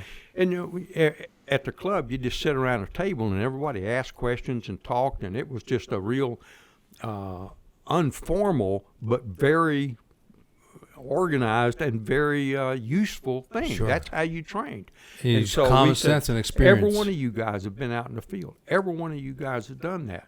So first off, let's make a list of what these guys, just X number of subjects that they have to know. And we talk about your insert, how you go in, how you do a VR, how you go out and try to pick an LZ that you can get in, how you analyze your particular AO that you're going to be working in for that particular mission, how you organize your team, the equipment, what you carry, what you don't carry, how you keep it silenced. Oh yeah. How much food? Critical. How much food you take, all that kind of stuff. We come up with one thing and says we are not going to do land navigation and map reading. Every one of you have been through the Q course. If you don't know how to read a map now, we don't have time to teach you. So you better have that skill already, because there's no need to try to train you now because we don't have the time. And the other one was artillery and mortar fire and artillery control. You have to worry about that. You got no artillery, you got no mortars, so you don't worry about that. Plus, you already should know how to do that. We are going Would that include working TAC air then? No, we said we are going to teach you how to call in an airstrike. Okay. We are going to teach you that, but we're not going to fool with this other stuff because it's a waste of time. Indeed. And so we come up with that whole A training series program. of training, Sure. And we started to say, okay, how much time do we allot for each one? And the first time through was just kind of a guess as to how much we would spend on each one, and then we would go to each person, like whether it be Squirrel or Dick Gross, and say, what's the thing here you think you would like to teach and you would like to talk to these guys? Yeah. And they, you'd say, well, I'd like to do the insert and the first 2 hours on the ground. And, how you get in, get established, and know where you are, what you're doing. And the whole movement, like 10, move for 10, listen for 10. Listen 10, all those kind of things. And so the way we would do the classroom is we would have one principal instructor that would kind of give a little bit of a 5 or 10 minute introductory type thing. And then we just kind of opened it up for questions. And the other instructors that were not busy putting together their lesson plans and things like that would be in there, and the students were open to ask any question they wanted to ask about this subject matter. And then we sat down and talked just one-on-one about this is what you do when you got trackers. This is how you get rid of trackers. And this is how you pack a rucksack. And we took every one of them. This is how you pack your rucksack. This is what you take. This is what's important. You can leave this stuff behind. Like I was talking earlier, I took 3 days worth of chow because you probably weren't going to be in there that long. Plus the fact, when you start trying to load up with chow, you got to shut down on ammunition. And I'd a whole lot rather be hungry than run out of bullets. Indeed. So, and make sure you can go a long time without food, but you can't go a long time without water. So, but you got to have water and where to pack stuff, how to put stuff on your rucksack so that you can get it when you need it. And you know exactly where it is. Your rucksack is packed just like his rucksack, so that if you need a knife, you need a Swiss seat, you need this, it's on his rucksack, same place it's on your rucksack. So you know how to go over there and get it. Same way with the uniform. What kind of uniform? What you carry in your pocket. You carry your ERC-10 in your pocket. ERC-10's a radio, an emergency radio. And you carry that because if you lost everything else, you still got your ERC-10. Yeah. There's certain things you carry on your person. Then there's certain things you carry on your web gear. And there's other things you carry in your rucksack. And we went through step by step by step how you packed all of that and you put it there to deal with every situation that would come up. And so we come up with a pretty good little program where we just sit down and talk to these guys. And then the biggest segment that we had for the whole course, it probably took up at least 25, maybe 30% of the whole course, was IA drills. Sure. Immediate action drills. What do you do when you get hit? We get hit from the front, get hit from the flank, whatever the case may be. Every man has to know exactly what to do without even thinking. It's got to be an absolute immediate response. And those were live fire drills. Yes. Oh, yeah. And we shot, and the other thing was how to pack that web belt. Every guy out there carried somewhere around 25 or 30 magazines. Right. So, and we only put 18 rounds in a magazine. Sure. And so, we wound up with 800 rounds of ammunition. The average guy you're going to come up against out there, a well-equipped NVA, is going to be very lucky if he has 100 rounds of ammunition. So we got 6 guys with 800 rounds apiece, and we can just shoot a lot more. And we can really overwhelm them with firepower, because that's what you got to do in the first 10 seconds of that firefight. Because at the end of that first 10 seconds, it's going to have a huge outcome on how that firefight ends. And if you can come out and overwhelm him, it's just like walking out and hitting the bully right smack in the nose, right off the face. Just bam. And, you addle him just a little bit. And 6 men can run a lot further than 30 can in trying to maneuver and all that kind of stuff. And how to prime your claymores with 30 seconds or 10 seconds or 15 second time fuses, where to put them, who's got them, and who. All you got to do is use a hand and arm signal. That was the other thing. Once you're on the ground, don't talk. Everything is hand and arm signals. Everybody ought to be able to understand what you want done, when, and everything else without having to say a word. And I mean, it was just intense for this. Gaining fire superiority in those first 2 or 3 seconds was just like of the utmost priority. Yeah. Otherwise, you're dead. Yeah, that's right. And so it's to impress, and a lot of the guys, the first couple of days, the new guys that was just coming in country, that first few classes we was getting them, they were sitting their eyes getting really big, kind of looking at the back door like, is there a way out of here? But our goal, and I realized this from the very beginning, that we could not make them a bang, bang, 1-0. Right. But what we could do is give him enough knowledge and experience, especially in the IA drills and that type of thing, that he could come in, go on a team as a 1-1, and be a productive member in the shortest time possible. Which was critical. He melded right into that team, and because when we graduated a class and they went back to their camp, probably 80% of them were on the ground in less than a week. Wow, no kidding. They would go right into a team, and bang, they're.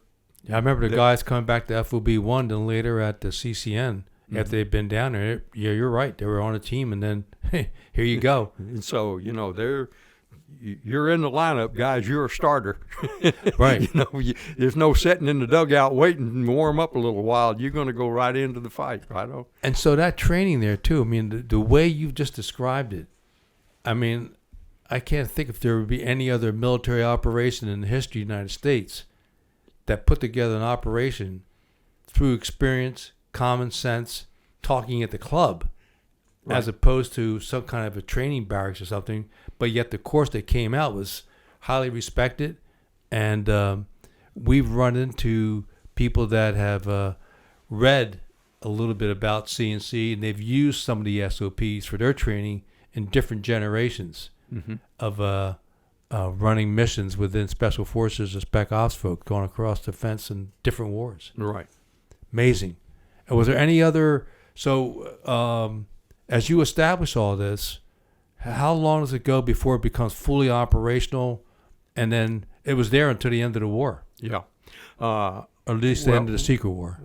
Those guys came in, and we had a week to get ourselves organized and that type of thing. And then after a week, we got a message from Saigon that said the first class will be arriving next Friday. Was that right? Yeah. And so we had a very, very short period of time to gear up and get it done. And sure enough, boy, they showed up. And we started the training. And the first training course, we had a few hiccups because it was the first time we went through, but the guys understood it, took the training well. We went up to Khartoum and we launched on real targets. We had 4 teams, So that was your FTX would be out of Khartoum into the AO or in country? We sent some across the border. We sent some in country. Khartoum, we briefed them well about what we were trying to do, and so they were being given a whole lot of missions, and some of them in country, and they weren't real high priority like a lot of them were. Right. And so they could give a few teams a little bit of rest and let us do some of these not top of the line missions, but it's still a real mission. Absolutely. And they went out, and some went across the border, some stayed on this side of the border as to where we went and that type of thing. We actually did a thing where we ran the point for a fourth division operation out of Pleiku. Really? And how'd that go? Oh, it went really well. Well, I'll say it went really well. At first, it didn't go very well because, off the helicopter come these guys that look like guys all these grunts been fighting with out there. And they said, these guys, and they had, okay, guys, don't be shooting at any of these guys and that kind of stuff. He said, these guys are going to go out in front of us, and they're going to make sure we don't get shot up like, the first Cav did down at Hal Drang, yeah. Oh. He said, these guys are going to go out, and they're going to be our eyes and ears out front. And he says, I promise you, they are good. If there's something out there, you'll know about it. No kidding. So how'd that go? It went well. It went well. They found some bad guys, and the 4th Division was able to apply some firepower on them. Guy named, do you ever know Vic Doria? No, sir. He was one of the instructors that his team found a base camp. Wow. And no kidding. So that's saying something. Well, as we go along here, so at some point you made a mistake of getting promoted to captain in June of 1969. Yes. And by that time, I guess you're getting pretty close to DEROS, or did you extend to stay a little longer? Well, as a matter of fact, my DEROS was in May, and I didn't get promoted till June. June. Right. But I did extend. Of course. One of the things, I'll kind of go in and fill in a little bit more history. After I'd been there about 3 cycles and things had been going well, and we had a little bit of a break, and I was told to go in and give Colonel Johnson a briefing about how everything was going and that kind of stuff. And again, to go back, and I hate to kind of keep repeating myself, but when we first started, I turned in all this requisition to the SOG-4, and we got about a third of what we asked for, and basically SOG-4 just said, right about here, your experience as an S4 officer in the old days came into play a little bit? A little bit. And so they said, you're just going to have to make do with what you got. Well, in the very first class, about the third day that we were into the third day on that thing, Colonel Cavanaugh and Colonel Johnson came out to visit to training. So instructor, I'm there in the classroom, and all of a sudden some runner comes up and says, get to the front gate right now. Somebody's up there you got to see. Okay. So I go up, and there's Colonel Cavanaugh and Colonel Johnson, 2 of the top men in SOG. And shoot, just for the record, Colonel Cavanaugh was highly respected. Yes. He replaced Jack Singlaub, as we said earlier, but he was a World War II vet, airborne troop, and he saw intense combat in the Asian theater. Right. Just a highly respected man and a true gentleman, class act. So they came in, and I saluted, and we went to the classroom and all that. And they stood in the back of the classroom and watched the class. And we were doing, how we used to use CAT codes? Right, yes, sir. And to do our communication and that kind of stuff. CAT codes would be when you're doing Morse code and things like that. And you committed everything to memory. You didn't have anything written down, and especially the guard freak type things. Yeah. And So we were doing this training, and we only had 2 radios, and we had 24 students. And Colonel Johnson quizzed me on that. He didn't really quiz me. He pretty much said, up against the wall here. He said WTF. That's right. And I went and got, being a good old S4, man, I got all the paperwork right here. I said, sir, here's what we ordered, here's what we got, and when we ask for more, this is the explanation we got. He said, oh, thank you very much. And so him and Colonel Cavanaugh went and got in their Jeep, and they left. Yeah. So we go on about our business and that kind of thing. And about 5 o'clock that afternoon, I get this panic guy coming up and said, you got to get to the front gate. You got to get to the front gate. Again. So I got up to the front gate, and there's 2 deuce and a halves parked out front gate. And there's a buck sergeant that up there holding the clipboard.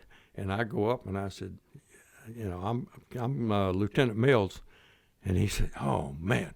He says, I got everything on this list here. I got to get you to sign this before I can go back to Saigon.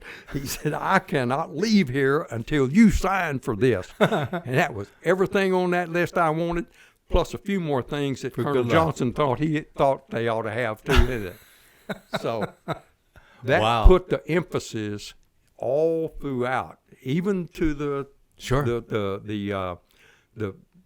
camp commanders. Right. That when they send a replacement down here, don't send me your worst person. Yeah, don't send me Joe Pip the Ragman. You better send it, because the 1-0 school is their top priority right now. Yeah. And I'm always thankful for them for that, because they stood up and said, guys, you're not going to shortchange this deal. Wow. And they made sure we had anything that we needed. And they were really, really good about doing that.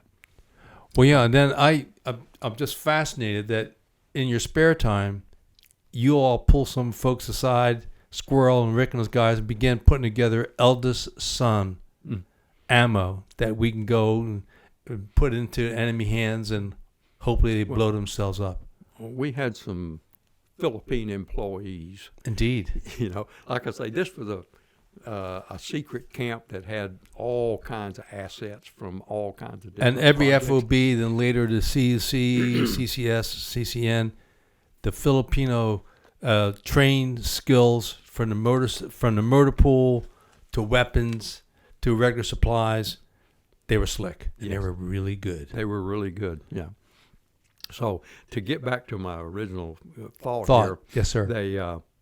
So we'd done about, after that, the courses went a lot better. So after about 3 courses, I was told to go in and kind of bring Colonel Johnson up to date on what was going on. Well, by this time, I'd already went through.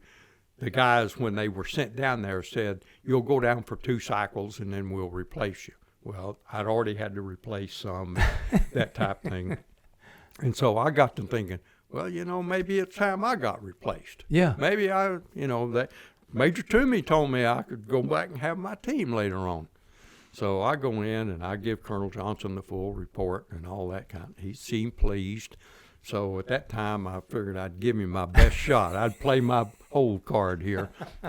And I told him that, I really was honored and privileged that I could run this school and stand it up and do all that kind of stuff. But, I really wanted to go back and get on my team and go back out in the war.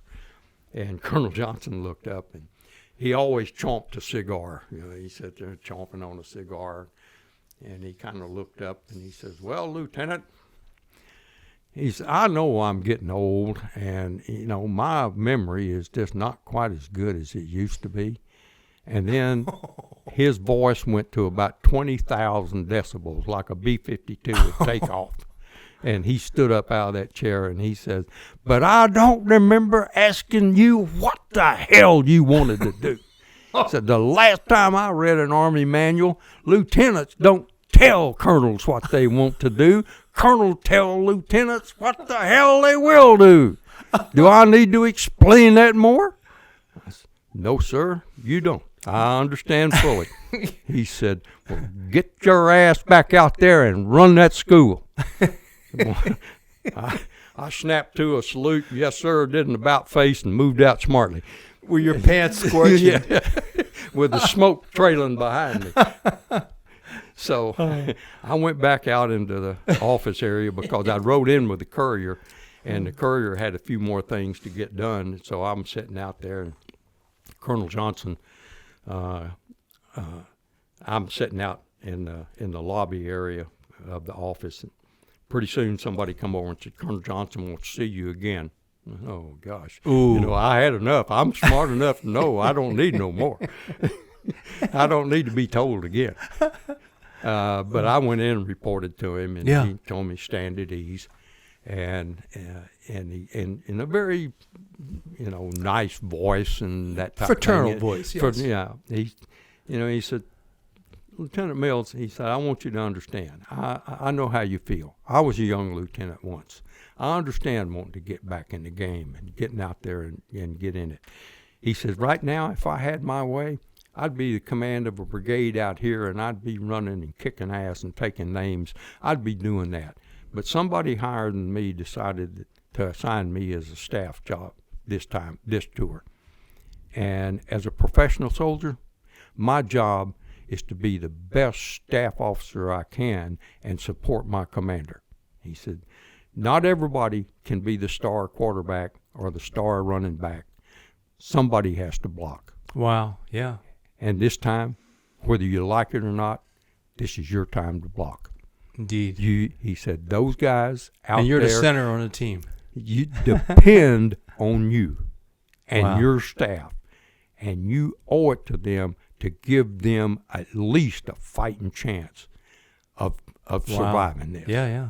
He said, that's why you're here, and that's why you're going to go out there, and you're going to make this the best school in Vietnam. Wow. And it was. And so I stepped back, saluted, and said, thank you very much, sir.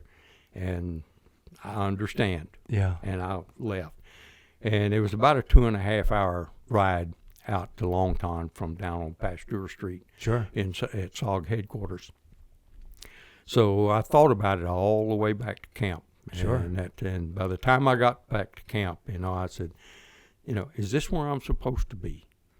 And, I thought, I've got good teaching skills. I'm healthy, I'm intelligent, all that kind of stuff.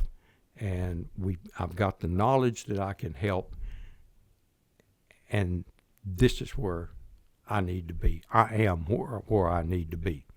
So I got back to camp, and I gathered my staff together, and I gave them everybody's got a block speech. That you're here, and you're here for a reason. You guys have got the skills, you've got the knowledge, and you've got the expertise, and these guys need it. And we're the only ones that give it to them, and we only got 2 weeks to do it. So, guys, this is our mission, and I want you to take it very, very seriously. And so with that, I think the level of training increased and got very, very much better. Yeah, because the training itself, the key part was, even though you and I cast aspersions upon the acronym FTX, right, that's critical, because that way the training you've done for the prior 2 weeks, you now get it in the field. You're out with experience, people from the cadre itself, again, which is unique. And then after that, then you get shipped up to, that time, 3 of the different bases, CCN, CCC. CCN. At least you hit the ground running. Right. You're able to go out and not figure out where you have to put your smoke grenade. You're not going to be carrying any extra gear. Right. There's no hammocks or anything like this. This is your time on the ground. So these are the basics to survive with. Right. Absolutely. Any other last thoughts from your tour of duty there at Longton? I just kind of had one blaze through. I got to catch it again when it crosses. I was just trying to think of one other thing there that was this back to the strata teams with George Speedy? No. Well, let's put it this. So here you are. We can come back. We'll bounce back on that. But So you get promoted to captain. At this point, then you go to 1st Special Forces Group in Okinawa? Yes. When I came back from my turnaround leave, I was supposed to take over one of the individual projects there in Camp Longton, and there was a Lieutenant Dan Hall out of CCS that came in and was my replacement for the 10 chief of the 10 school. Okay. And so I was to come back after leave and take over Project Borden. And when I got back, signed in. I was in the S3 office there, and I got reassigned to B-53, which is Camp Longton. Right. And there was somebody else's name as the Project Borden leader. So I went to talk to the camp commander, and he says, well, let me tell you, the guy that was the Camp S3, the operations guy, he was supposed to extend, but he changed his mind. And I got to have, as you well know, we have lots of projects going on in this thing, and I got to have somebody that knows what he's doing to be my operations guy. And watching you for the last 7-8 months run this 10 school, you're the guy that can do it. So you're the S3. Sorry about your other project.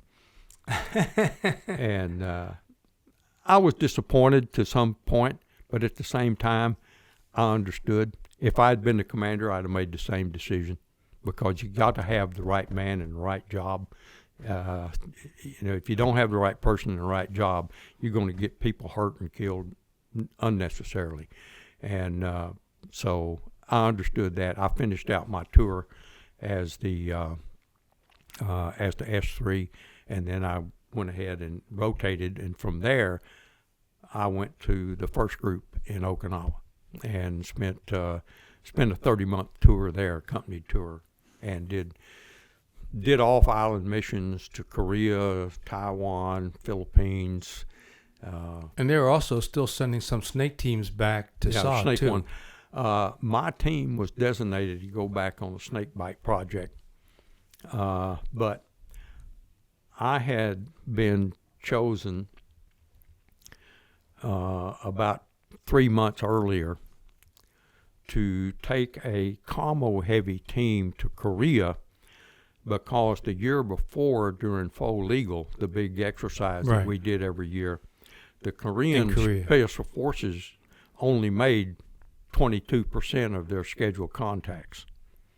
Really? Yeah, their radio communications was absolutely horrible. So I took in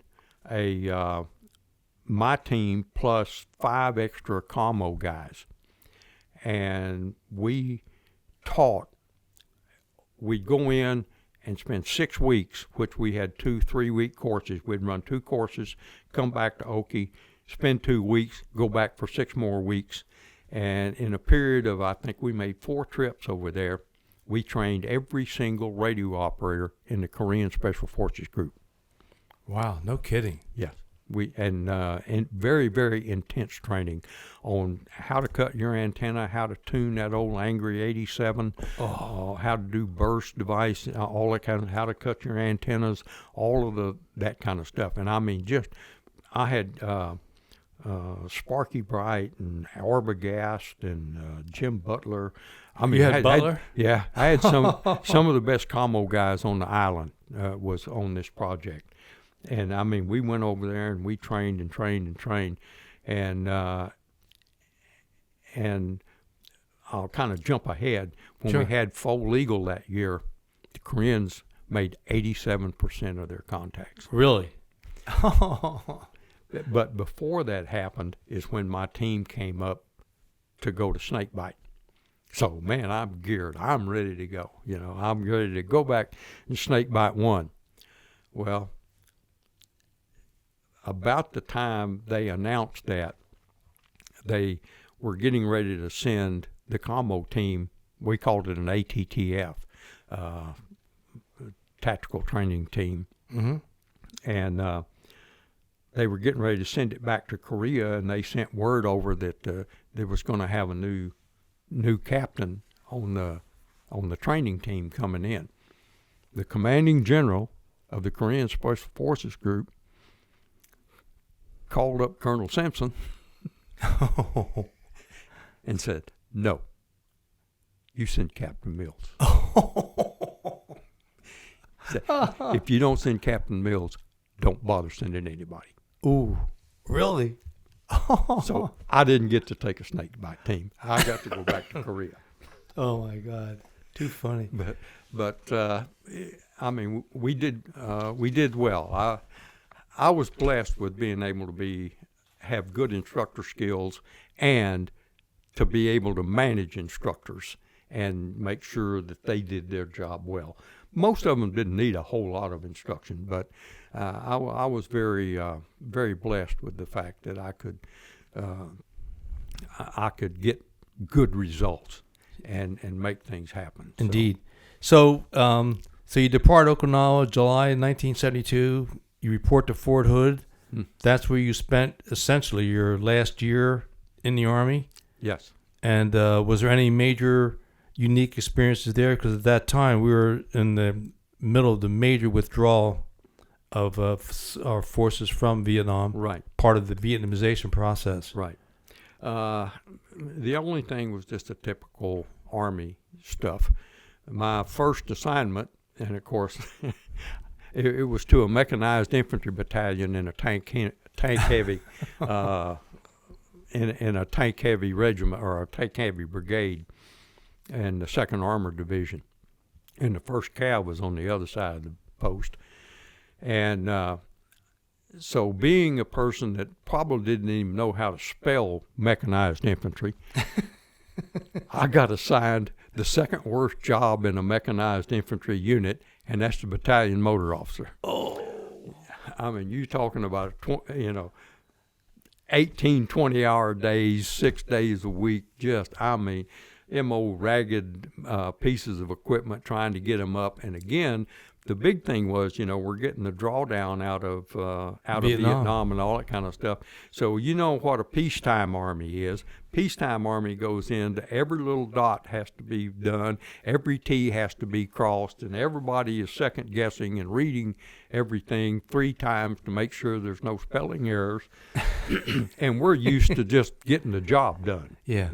If I can roll them things out the back gate, what difference does it make? Just fix the damn APC and get it rolling. That's right. Just get that thing rolling, make sure the gun fires, all that stuff. Well, no, you got to have paperwork done. You got to do this. And we were just getting into the modern volunteer army. And needless to say, I've got a regular line company and a mech infantry battalion has 144 men. Headquarters company had 349. And I got all of the clerks, the cooks, the mechanics, the medics, the red eye platoon, all that kind of stuff. They're scattered everywhere. You got absolutely very little contact, no control. Don't have any track vehicles, got all wheel vehicles, and half of them are stuck in the mud. And, it is just an absolute logistics and administrative nightmare. Like I say, that's the second worst job in a mechanized infantry battalion. But I did well. I did. We went out on exercises, man. I kept them old things rolling. Usually got my butt chewed real good when we got back because my paperwork wasn't done. But we always rolled the tracks out, and we always got them back to the motor pool. We got things. We made it happen. And 2 of the company commanders, Alpha Company and Bravo Company commander, we were really, really good buddies. And the Charlie Company commander was being reposted to another base.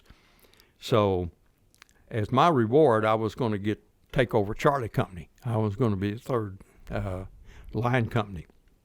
And then there was another guy there that was going to take over headquarters company.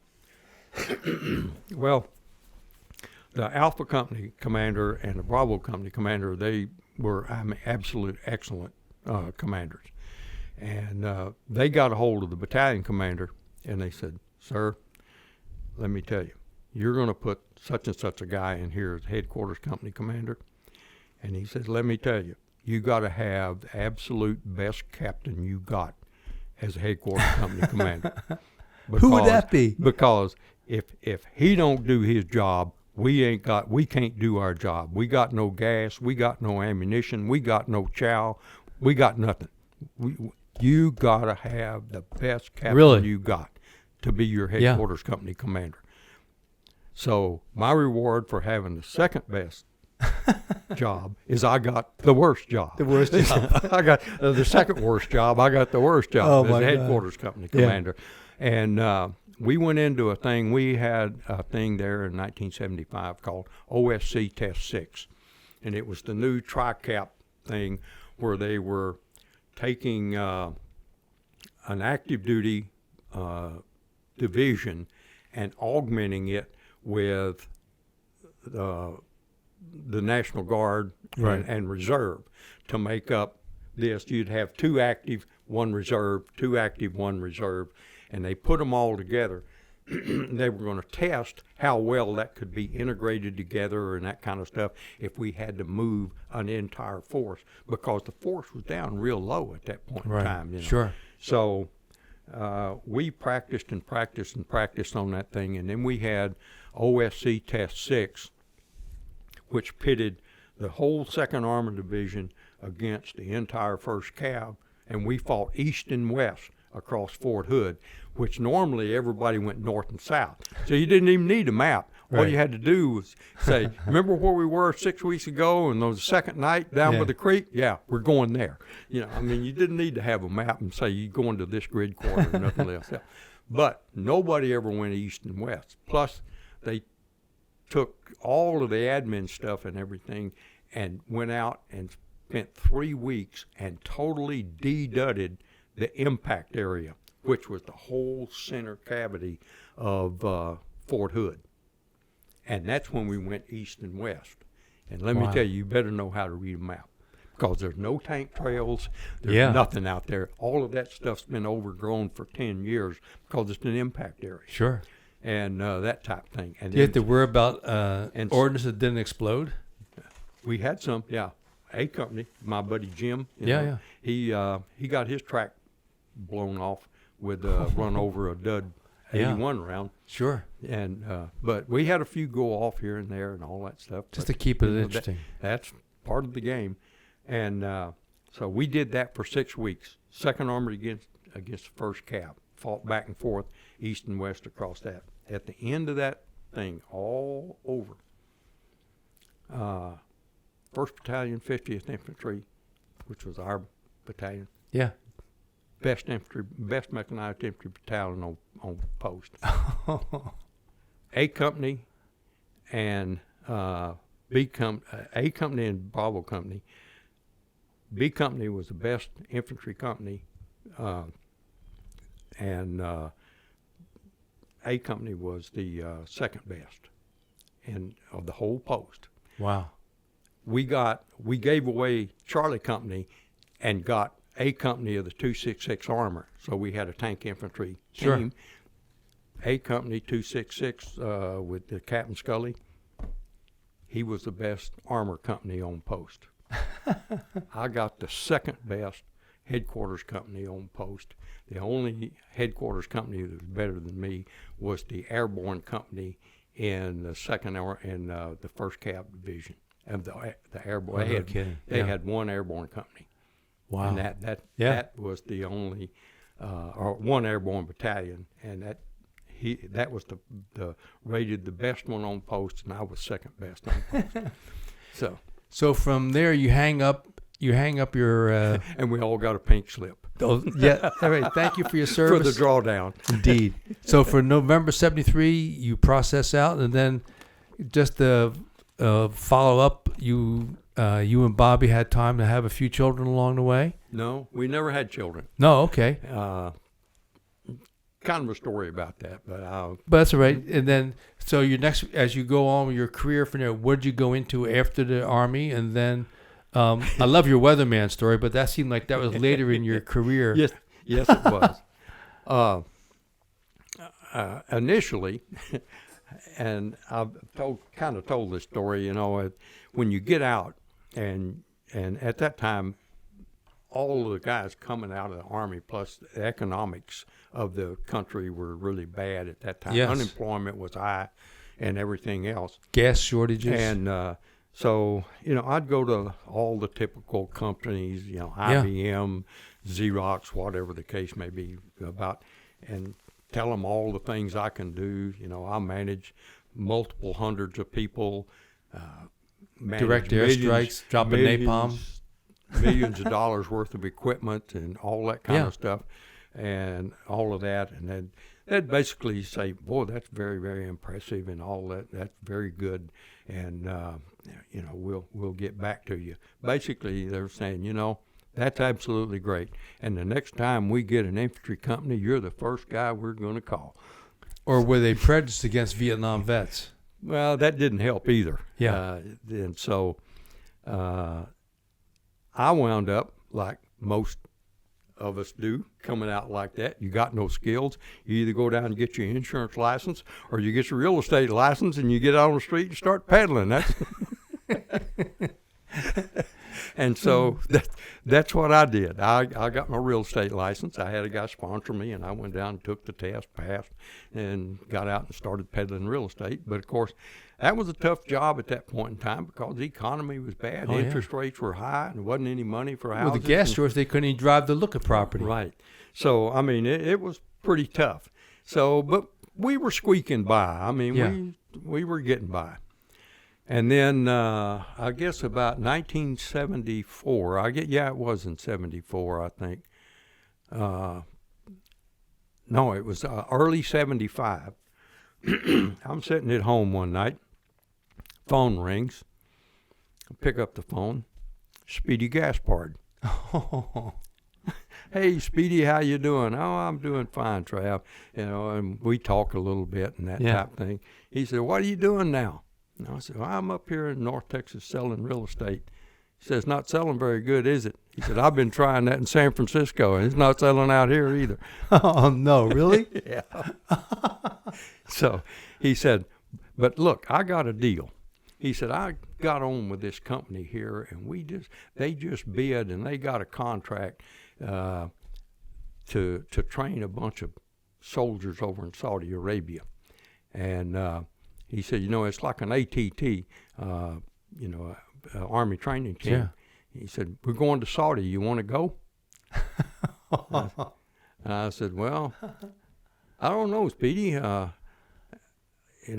about it? He said, well, let me tell you, Trav, it's a good deal. He said, we got top of the line pay scale. It's tax free. Ooh. And, they furnish everything except soap. And they've got gas in Saudi Arabia. They got everything they furnish everything but soap, cigarettes, and razor blades. And I said, sounded like a pretty good deal. I said, let me talk to Bobby about that. Yeah. He said, okay, will you call me back? I said, when can I call you back? He said, call me tomorrow.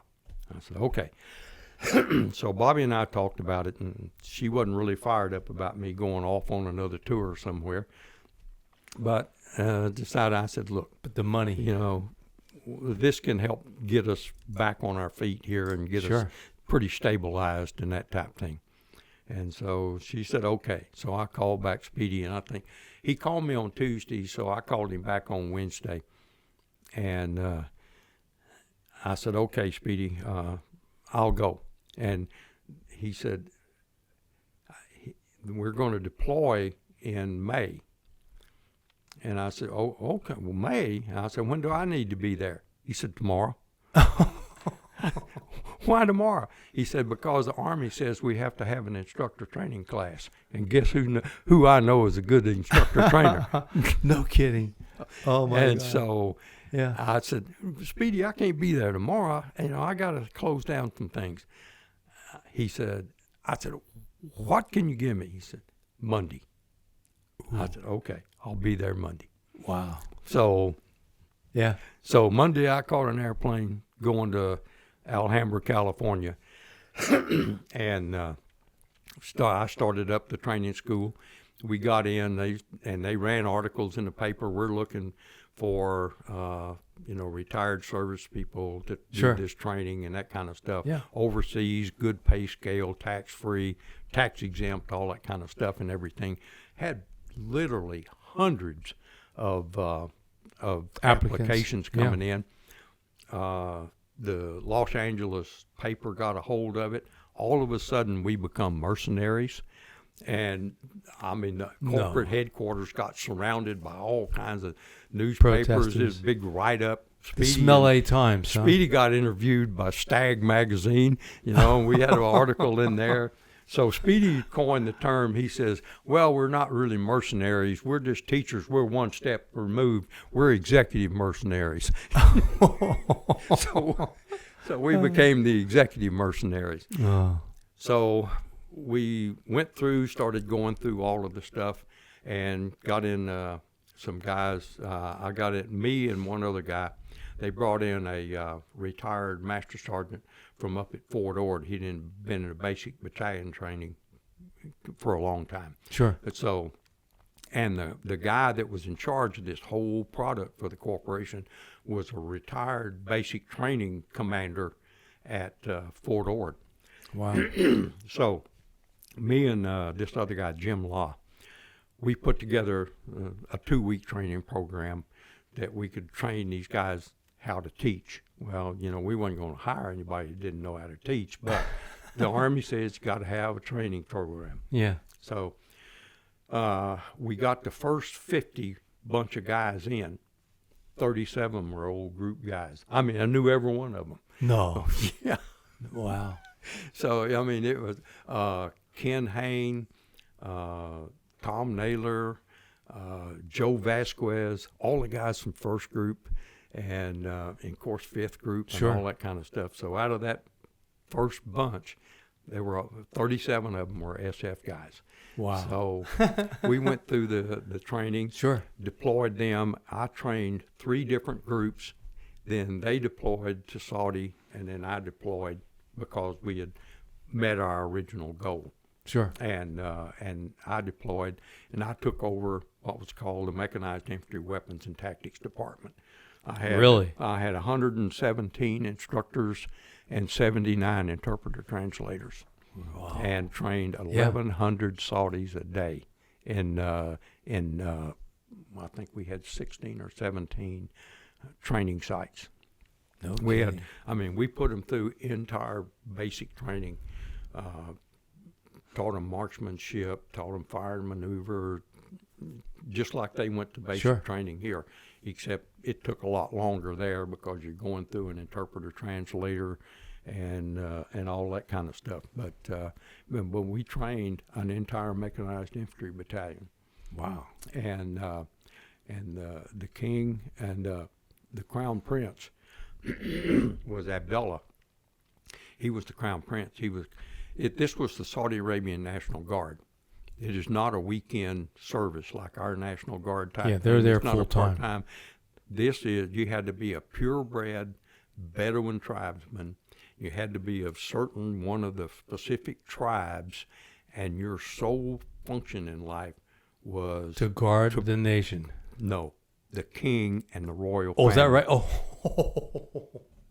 I stand corrected. Nobody messed with those guys, and they had to defend the nation too. Sure. When the Shiites out of Iran took over Mecca, right, one of our battalions were the ones that went in and shot them out. No kidding. Yeah, they were the ones that went in. Makes you proud. Took them out. Anytime we hurt those people. But anyway, I spent 2 years over there doing that training. All right. And then I came back. And I'm a kind of slow learner, and I took 5 times to figure out this guy's trying to kill me. I never did go to college. I got out of school, went to work, and did all that kind of stuff, and then later on went to the Army. And I said, if I'm going to get out here and compete with these guys, I gotta have a degree. Get some education. And so I went back to the real estate office. I peddled real estate and went to school full time. And I was doing that for a couple of years. And then I got another call from Clyde Sincere. Oh, no. Because me and Clyde were in Saudi together. He was one of those that showed up over there. And Clyde, again, had been at the FOB 1. Yeah. And Clyde came back and took over what was called the support office here in Los Angeles that supported all of the operation over in Saudi Arabia. They had got a second contract to train a logistical battalion. We were still training mechanized infantry battalions. It took 14 months to train one battalion. So, but then they got a second contract to train a logistical battalion because they didn't have any logistics. And so we needed to go out and recruit all of those kind of guys. So Clyde called me up and said, hey, we got to have somebody that knows what we do over there, has been over there, knows the environment, and can evaluate a person on what he's telling you about his resume. And so they put out the stuff. I rode an airplane 5 days a week. They'd put an ad in the paper a week ahead of time and say, Mr. Mills will be at the Holiday Inn in Seattle, Washington on such and such a day. Begin calling at 8 o'clock in the morning to set an appointment. And I would go and I would interview all day and get resumes and all that stuff, pack them up, drop them off in the FedEx office, catch a plane and go somewhere else. Everywhere there was a post. I'd be at, Seattle because everywhere there was a post, and I would go to all the days, when you're getting ready to retire, they have those job fair type things. I'd show up at those things and that kind of stuff. And it was really kind of a fun deal. I mean, I was one of American Airlines' first million-mile flyers. Oh, my goodness. I rode the airplane every day. Yeah. And when you'd go to these job fairs and stuff like that, at these posts, like at Fort Hood or whatever, everybody's looking for somebody, but it's kind of like you're trying to fit these old Army guys into a square peg into a round hole. Well, I'm there, and I got this sign that says, okay, you were a CW3 logistics guy. You can do these things, right? Yeah, you're going to do the same thing you've been doing for the last 25 years, except I'm going to pay you 3 times as much money. People all around the hall, there'd be 2 people at that table and a couple of people here, and I'd have like 50 standing out here at my table. They say, what are you doing? You giving away dope or what? Oh, wow. But we told them, we're going to pay you good money to do what you've been doing for the last 20, 25 years. Wow. And nobody else in the world needs that but us. And so my job, we had to recruit in a 2-month period of time. I had to recruit over 400 people. Whoa. And so I would send all the stuff to the headquarters, and they would go through it because we had to meet, because of the government, you had to go through some certain things. And I'd put totes on, I think this guy's good. Some of them I'd say, you did it first vetting. I'm not sure that this guy really wants to go. He's asking too many of the wrong questions about, what are the movies like? There ain't no movies. There ain't no bowling alleys. There's nothing. There's work and sand. And no booze. That's right. No booze. No booze and maybe no broads. No, not maybe. Absolutely. And so I said, it's the toughest mental tour you're ever going to pull. I can tell you that. Yeah. Because I've been there, done that. And you get paid good for it. It's tough, but you get paid good for it, and the check's good every week. And so I did that for a couple of years. And in addition, after we got the initial ones, we still had to, they just kept me on as a recruiter because we had to keep filling jobs as contracts were ending over in Saudi Arabia. You had to Guys cycle. would be coming home. So we had to have more people to do all the infantry stuff. And that was even more true of the infantry guys, because I need you to be an infantryman. Nobody else in this world needs you to be an infantryman but us. Yeah. And so I would do that. Then the Saudi Arabian government and on this contract, they agreed, because the Saudis were paying for all of this. Right. This was not a taxpayer deal. The Saudis were paying this on a contract to the Department of Army. They wanted to send some of their officers to the service schools, the infantry school, armor school, what's the one down in, and all of that, and the command and staff college and that. Yeah. So they said, okay. So, of course, these guys are coming over here. They don't know beans from nothing. So I become what was called a foreign liaison officer. Me and George Morton. Okay. Me and George Sure. Morton. George Morton took care of everything east of the Mississippi River. I took care of everything west of the Mississippi River. And so we had to visit these students once a month. And we had to go in, talk to the instructors. We had a letter from the Department of Defense that says we were authorized to see all of their personal records, all of their academic records, and everything else. We could talk to an instructor one-on-one and ask them about these people. Yeah, yeah. And we had to write a one-page report for every student that we talked to that month, and it had to go back to Saudi Arabia, and Crown Prince Abdullah himself read it because he was commander of National Guard. Wow. And if that guy wasn't doing well, brought him home. Sure. I mean, they were very, very serious about upgrading their status and upgrading their stuff. So I did that for many, many, many more years. And then, again, tight-knit group, a guy that was my executive officer in Saudi Arabia Right. came back, and he got into the business of funding. He was a financial guru, and he would put together private placement memorandums and go out and raise bunches of money to build independent television stations. Just build the physical building, put it on, and then hire staff and run it and all that kind of stuff.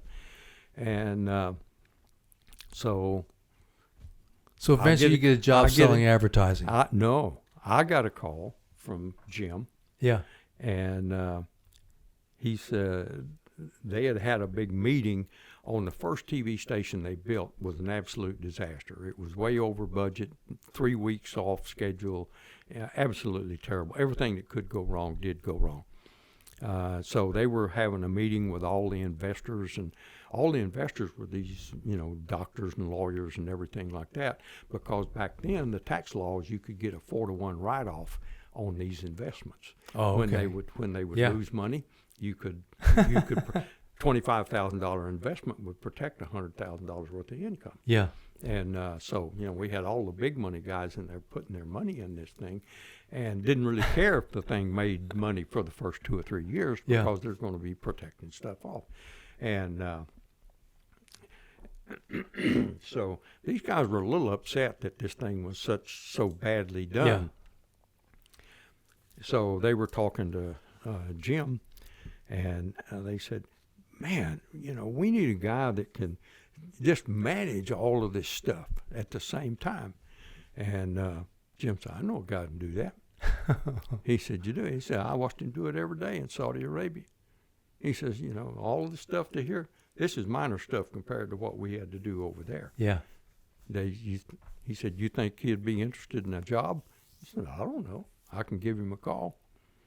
So Jim called me, and he flew me up to Murfreesboro, Tennessee, which of course, just down the road a piece. Our station. That was one of our first stations we built down there. Yeah. So and for the grand opening and all that kind of stuff, I met all the people, met the operational side. And Jim says, I don't need anybody on the money side. I need somebody on the operational side to make sure my money gets spent the way it's supposed to and doesn't get wasted. He said, I need somebody to get this thing built. Yeah. And so he told these guys. And at the end of the meeting, the chief of that whole side said, well, Jim Moore says, you're the man for the job, so you want it? And I became the chief. So I built television stations, Syracuse, New York, Madison, Wisconsin. Oh, my gosh. And so I just the whole general project manager to manage and build these television stations. Wow. And so I did that for about 10 years, I guess. And then we kind of got, run out of that. Got saturated. Then we tax laws changed. We got into the small market network stations, and that's where I wound up being a weatherman.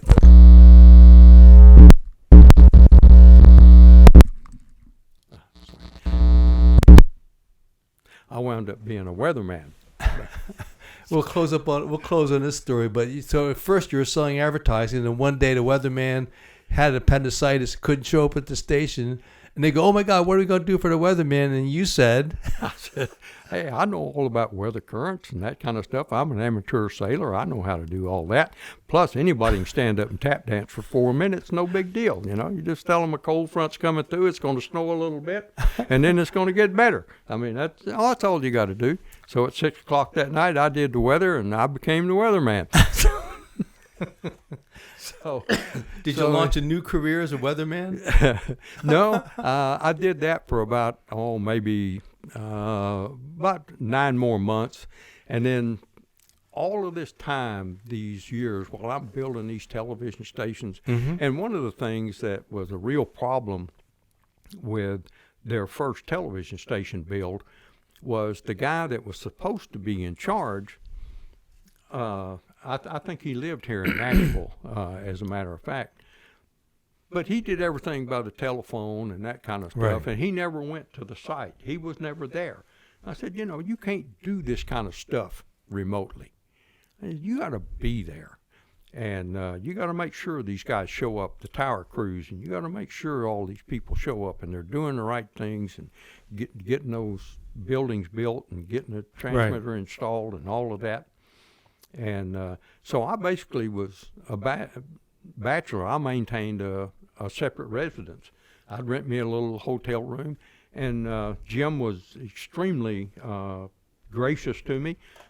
I got to go home every other weekend. He'd fly me home, didn't no matter where I was at. So that's why I had so many miles there. And then, of course, the other thing on the recruiting, but he'd fly me home every other weekend. And Bobby, we didn't have any children, and she was a career person, and she had moved up into upper management in her company, and she was traveling and doing, their company was expanding. Yeah. And so she was in the IP department, the data processing department. And so as this company was expanding and buying more smaller businesses around the country, she was the one in and told them, "Okay, you're now part of XY Corporation. I don't care how you've done it for 24 years. Here's how you're going to do it now, and from now on.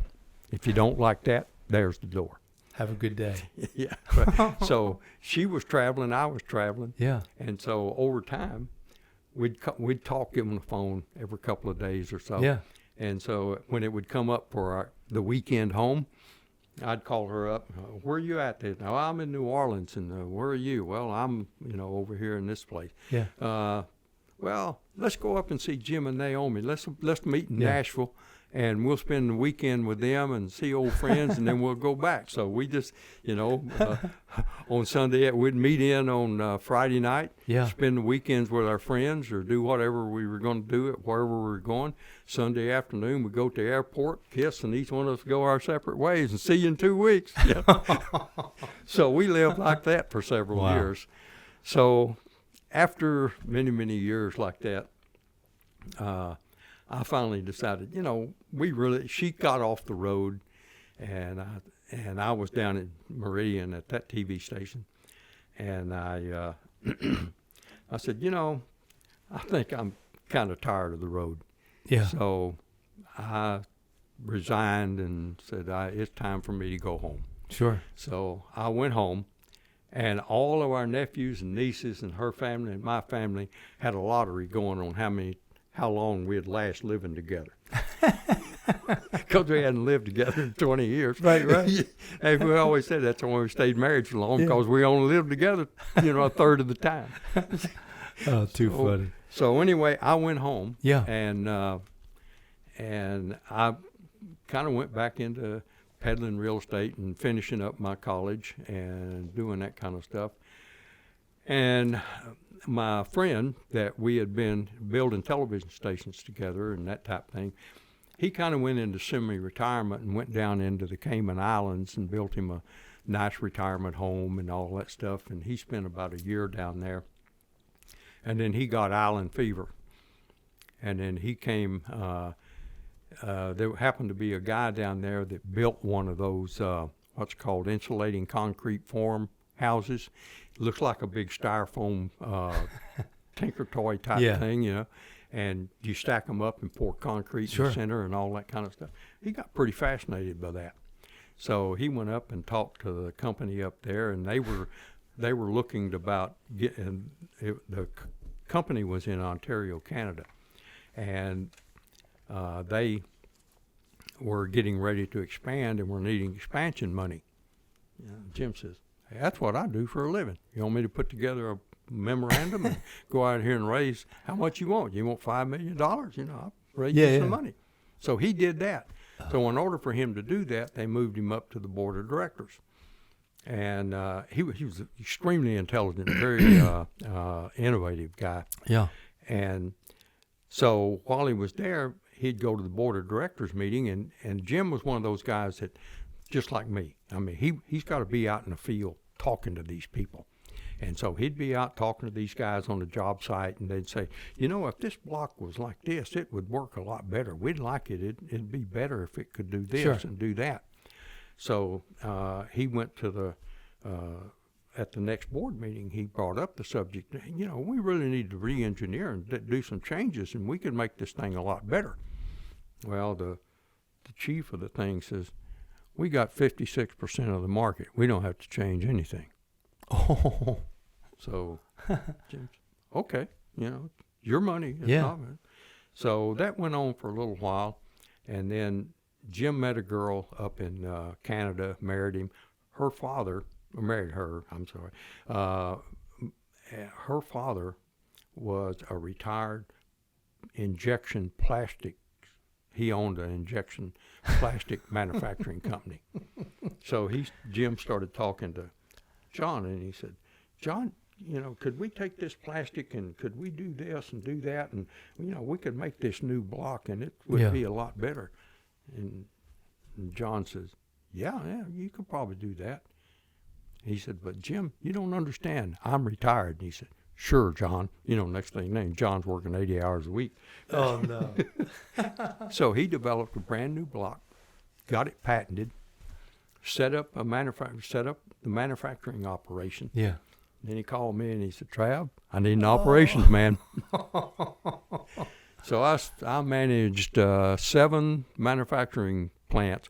I didn't actually manage the plant. I managed coordination with them to manufacture our product, get it shipped and to the distributors and all that kind of stuff. We were nationwide and doing that, and I did that until I retired. So ran that company, and we took it from absolutely nothing to we were doing like $2 million a month in sales. Wow. Well, we're kind of getting to that point where we're going to wrap up this SOGCast here, Travis. All right. Was there, before we go to the final closing, was there any final thoughts that you might have, or ruminations, cogitations that cross your mind after covering your fascinating stories here?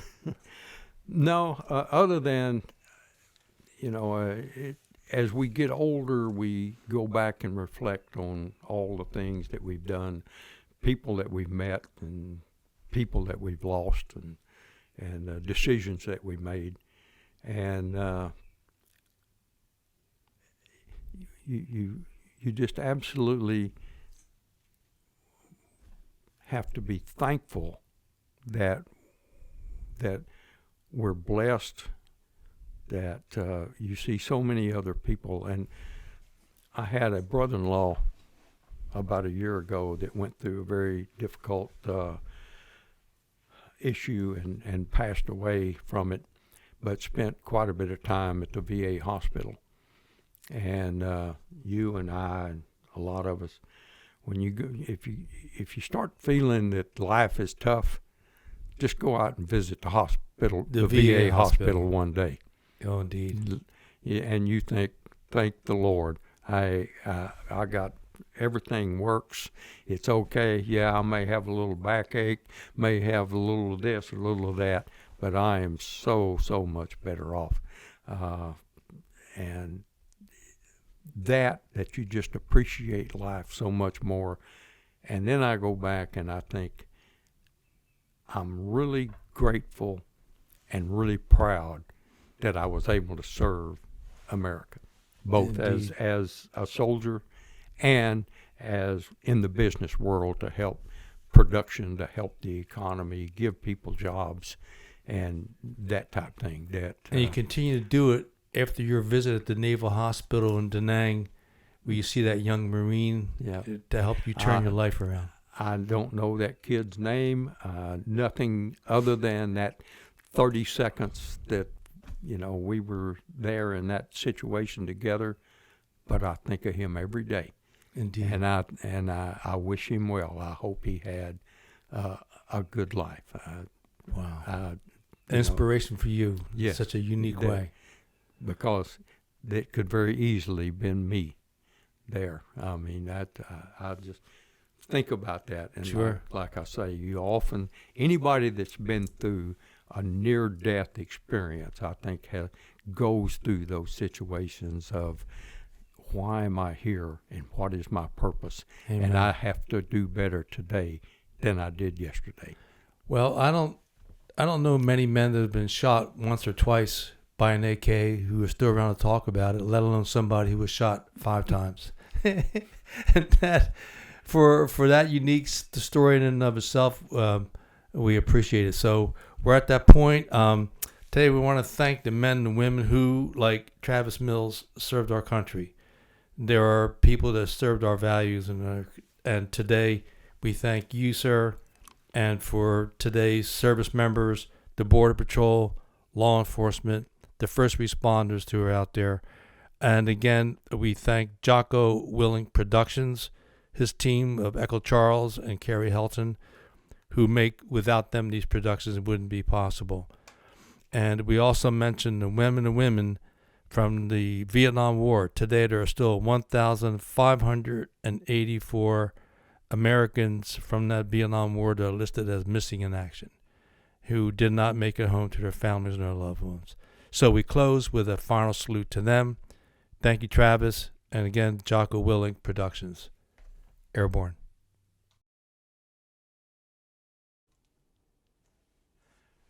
All right. Welcome back. We're at the post-analysis of SOGCast number 25. Again, we thank Jocko Willing and his production team for making it all possible. And today, Tom, our top secret technician, is with me to join in the post-analysis of another amazing interview with one of our SOG guys. 5 times. 5. Amazing. Can you imagine? No. No, I can't even imagine. By the way, it's good to be back. It's been a long time, so I feel like it's been forever. Indeed, it's been long. Well, it's kind of like the first time again. Far away. I know. And traveling, the SOGcast are all over the country. North Carolina. Yeah, you escaped me. You had to run away, so I couldn't be in him. But no, I mean, obviously that night we've interviewed other people and we had Larry Trimble. Yeah. And of course John Peters, now Doug Gottschall. Yep. And he was SOGcast number 20 and Pat. Or 19, yeah. And then Pat Watkins. With episodes 23 and 24. Yeah, and now it's like, just hearing another point of view of that night and how miserable. I mean, I won't say miserable, but how bad that was. Oh, just completely like wretched. It was just I mean, it's just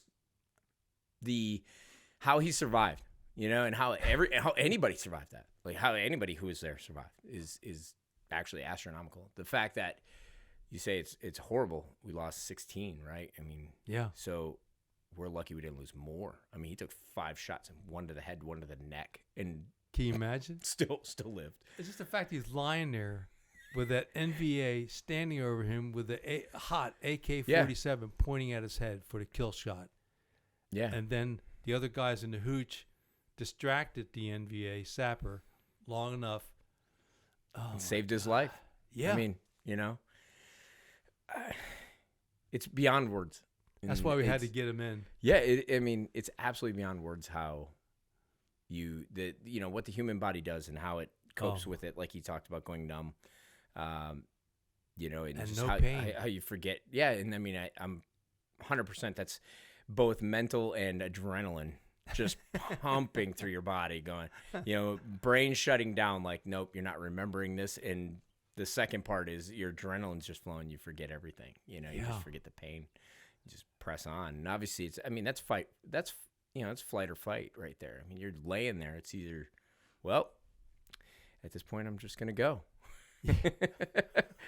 But I mean, then for him to have a life, and obviously the life-changing experience, being in that hospital and seeing that Marine next to him when he comes to, and all of that, and how that really helped shape his life, and then him coming back and giving back to, back to SOG and back to guys going there to train, and all the stuff he established and all the work he put in with the rest of the instructors, obviously.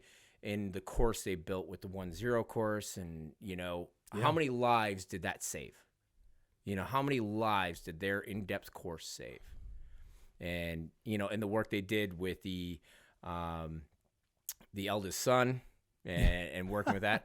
By the way, that's a whole angle I never heard before. By the way, I could say I've died 3 times conducting eldest son missions on Prairie Fire, the video game. The SOG Prairie Fire. Yeah, because I keep, I don't have friends, so I typically just play, and going out there like John Rambo doesn't work. You don't make it. I've tried. It doesn't even work in SOG Prairie Fire, the video game. I've tried going on my own, and I can't. I could never get there. But I always try the eldest son mission. I can never get there. That's a tough one, for sure. But yeah, I mean, his career. I think everything. If you look at everything he did forward, it all goes back to that night. Yeah. Everything goes back to that night. His outlook, and you can see it and you can feel it when he talks.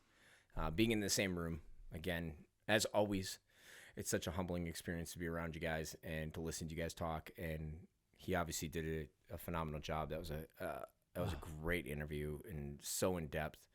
And the fact that he remembers all those details and the facts and the smells and the just everything about that, even specifically that night, how much he remembers from that night is actually kind of shocking, because typically traumatic experiences like that are forgotten. Well, like when I reread all this, and because I learned about him after we did the book On the Ground, and so that we had chapters in there about that night. Yeah, and so I learned, and in talking to him, particularly, I had like one really long conversation where he wrote things that were published for the newsletter for the Sentinel, which is for Special Forces Association Chapter 78 newsletter, and he printed that story, his version of it, and we talked about it, and like be shot 5 times, and then at the hooch they said, "Well, you're not going to die. Just patch you up."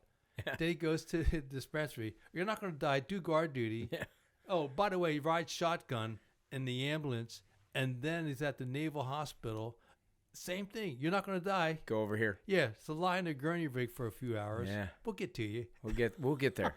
But that also goes to show you how well orchestrated that attack was. Oh yeah. How it was not just, like when like the first time I heard about that attack, and even now, it's like, I thought the attack was just on that base.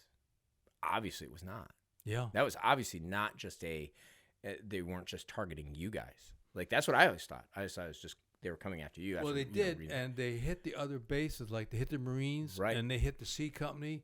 But that's the stories you don't know about, though. Right. Those are the ones that don't come out, right? Because it's just part of war, but nobody talked about it. Yeah, gosh, last year I talked to somebody about the C Company attack, and they hit them, but it didn't last very long. All right. And the Marines were the same thing, because they had the Marines on the other mountain at Marble Mountain across from Larry. Yep. Because that's what woke Larry up and alerted them first, was that attack before they hit. Because they hit the Marines with the it was mortars, wasn't it? I thought that was a mortar attack. I thought that's what, when we interviewed Larry, I thought that's what he said. It was a mortar attack. I could go back and listen to episode 5. Yeah, because that would be good to go back now and kind of compare. Yeah. And especially if you're a listener and you're listening to all these, listen to the ones with Pat Watkins, 23, 24. Yeah. Listen to this one, and then listen to Larry Trimble's 5, right? I think Larry was for number 5. Yeah. So, and listen to those. And now you get that full, you get the full breakdown of that night of August 23rd, yeah, 1968. Oh, I know. It's just, I mean, when we heard about it, it was just incredible. And Yeah. we were up at FOB1 safe. Lucky you. Yeah, we were getting ready to go on a target, but this kind of delayed things for a day or two. Well, and then Doug went there right after that, right? Well, no. He went to... when the Frenchman came in country was October. So he got there 2 months after this happened. 4 months. It was August 23rd. He came in October of 68.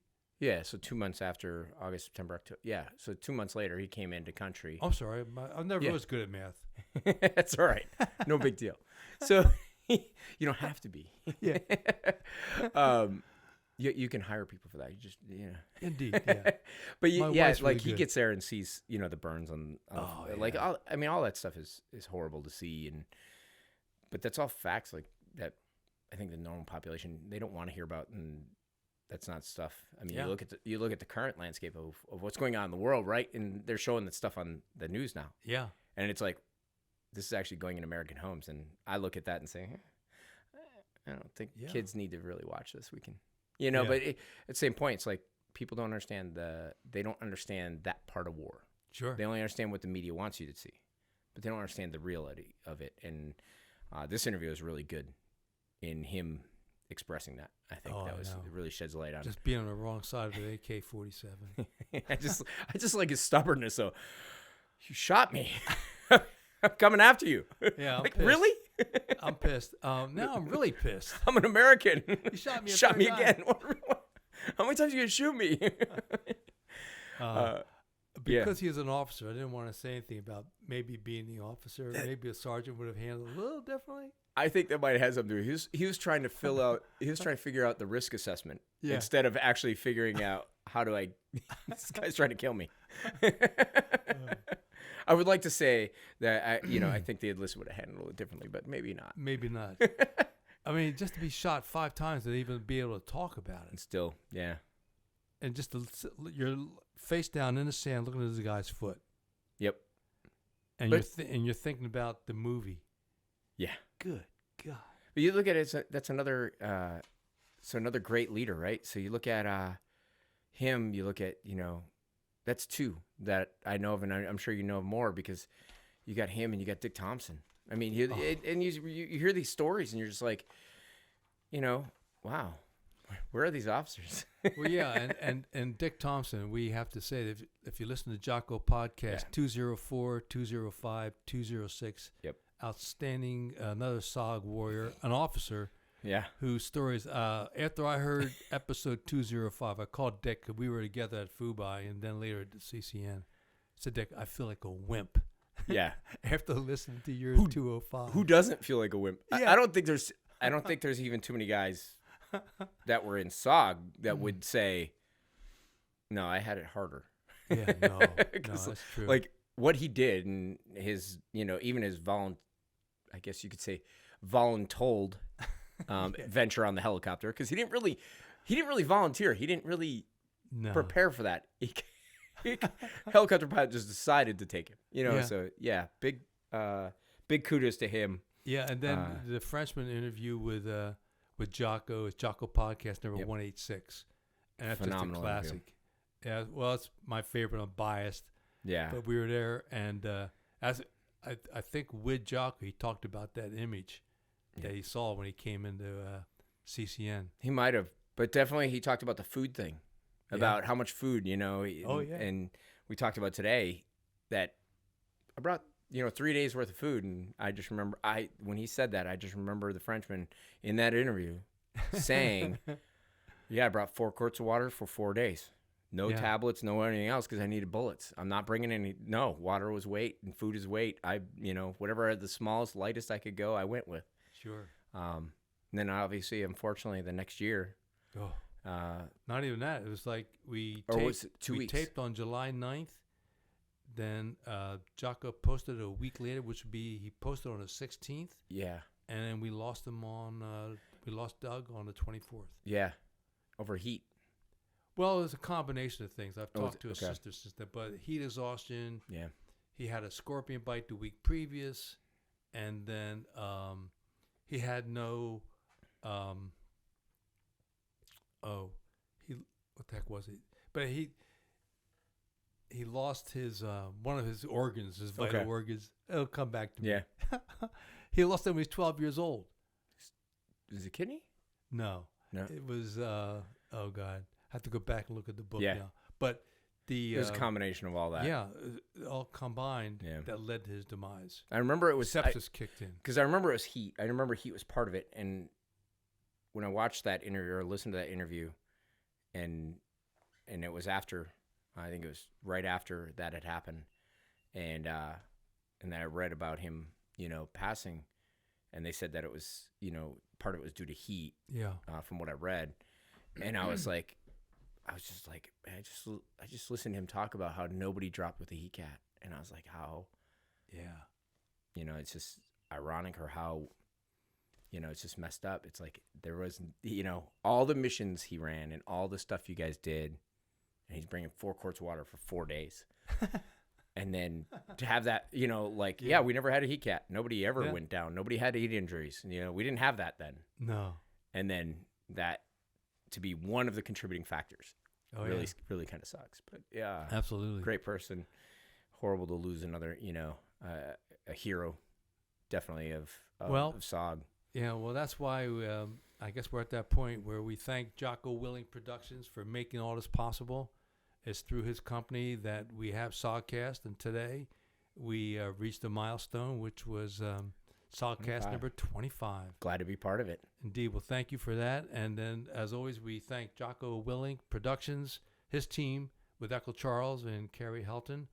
And as always, we thank our service members who are protecting our country today, the Border Patrol, the first responders, law enforcement. We have many challenges confronting our country today, but we have a country that is better than none other in the world. And we say, God bless America. Thank you. Until the next podcast.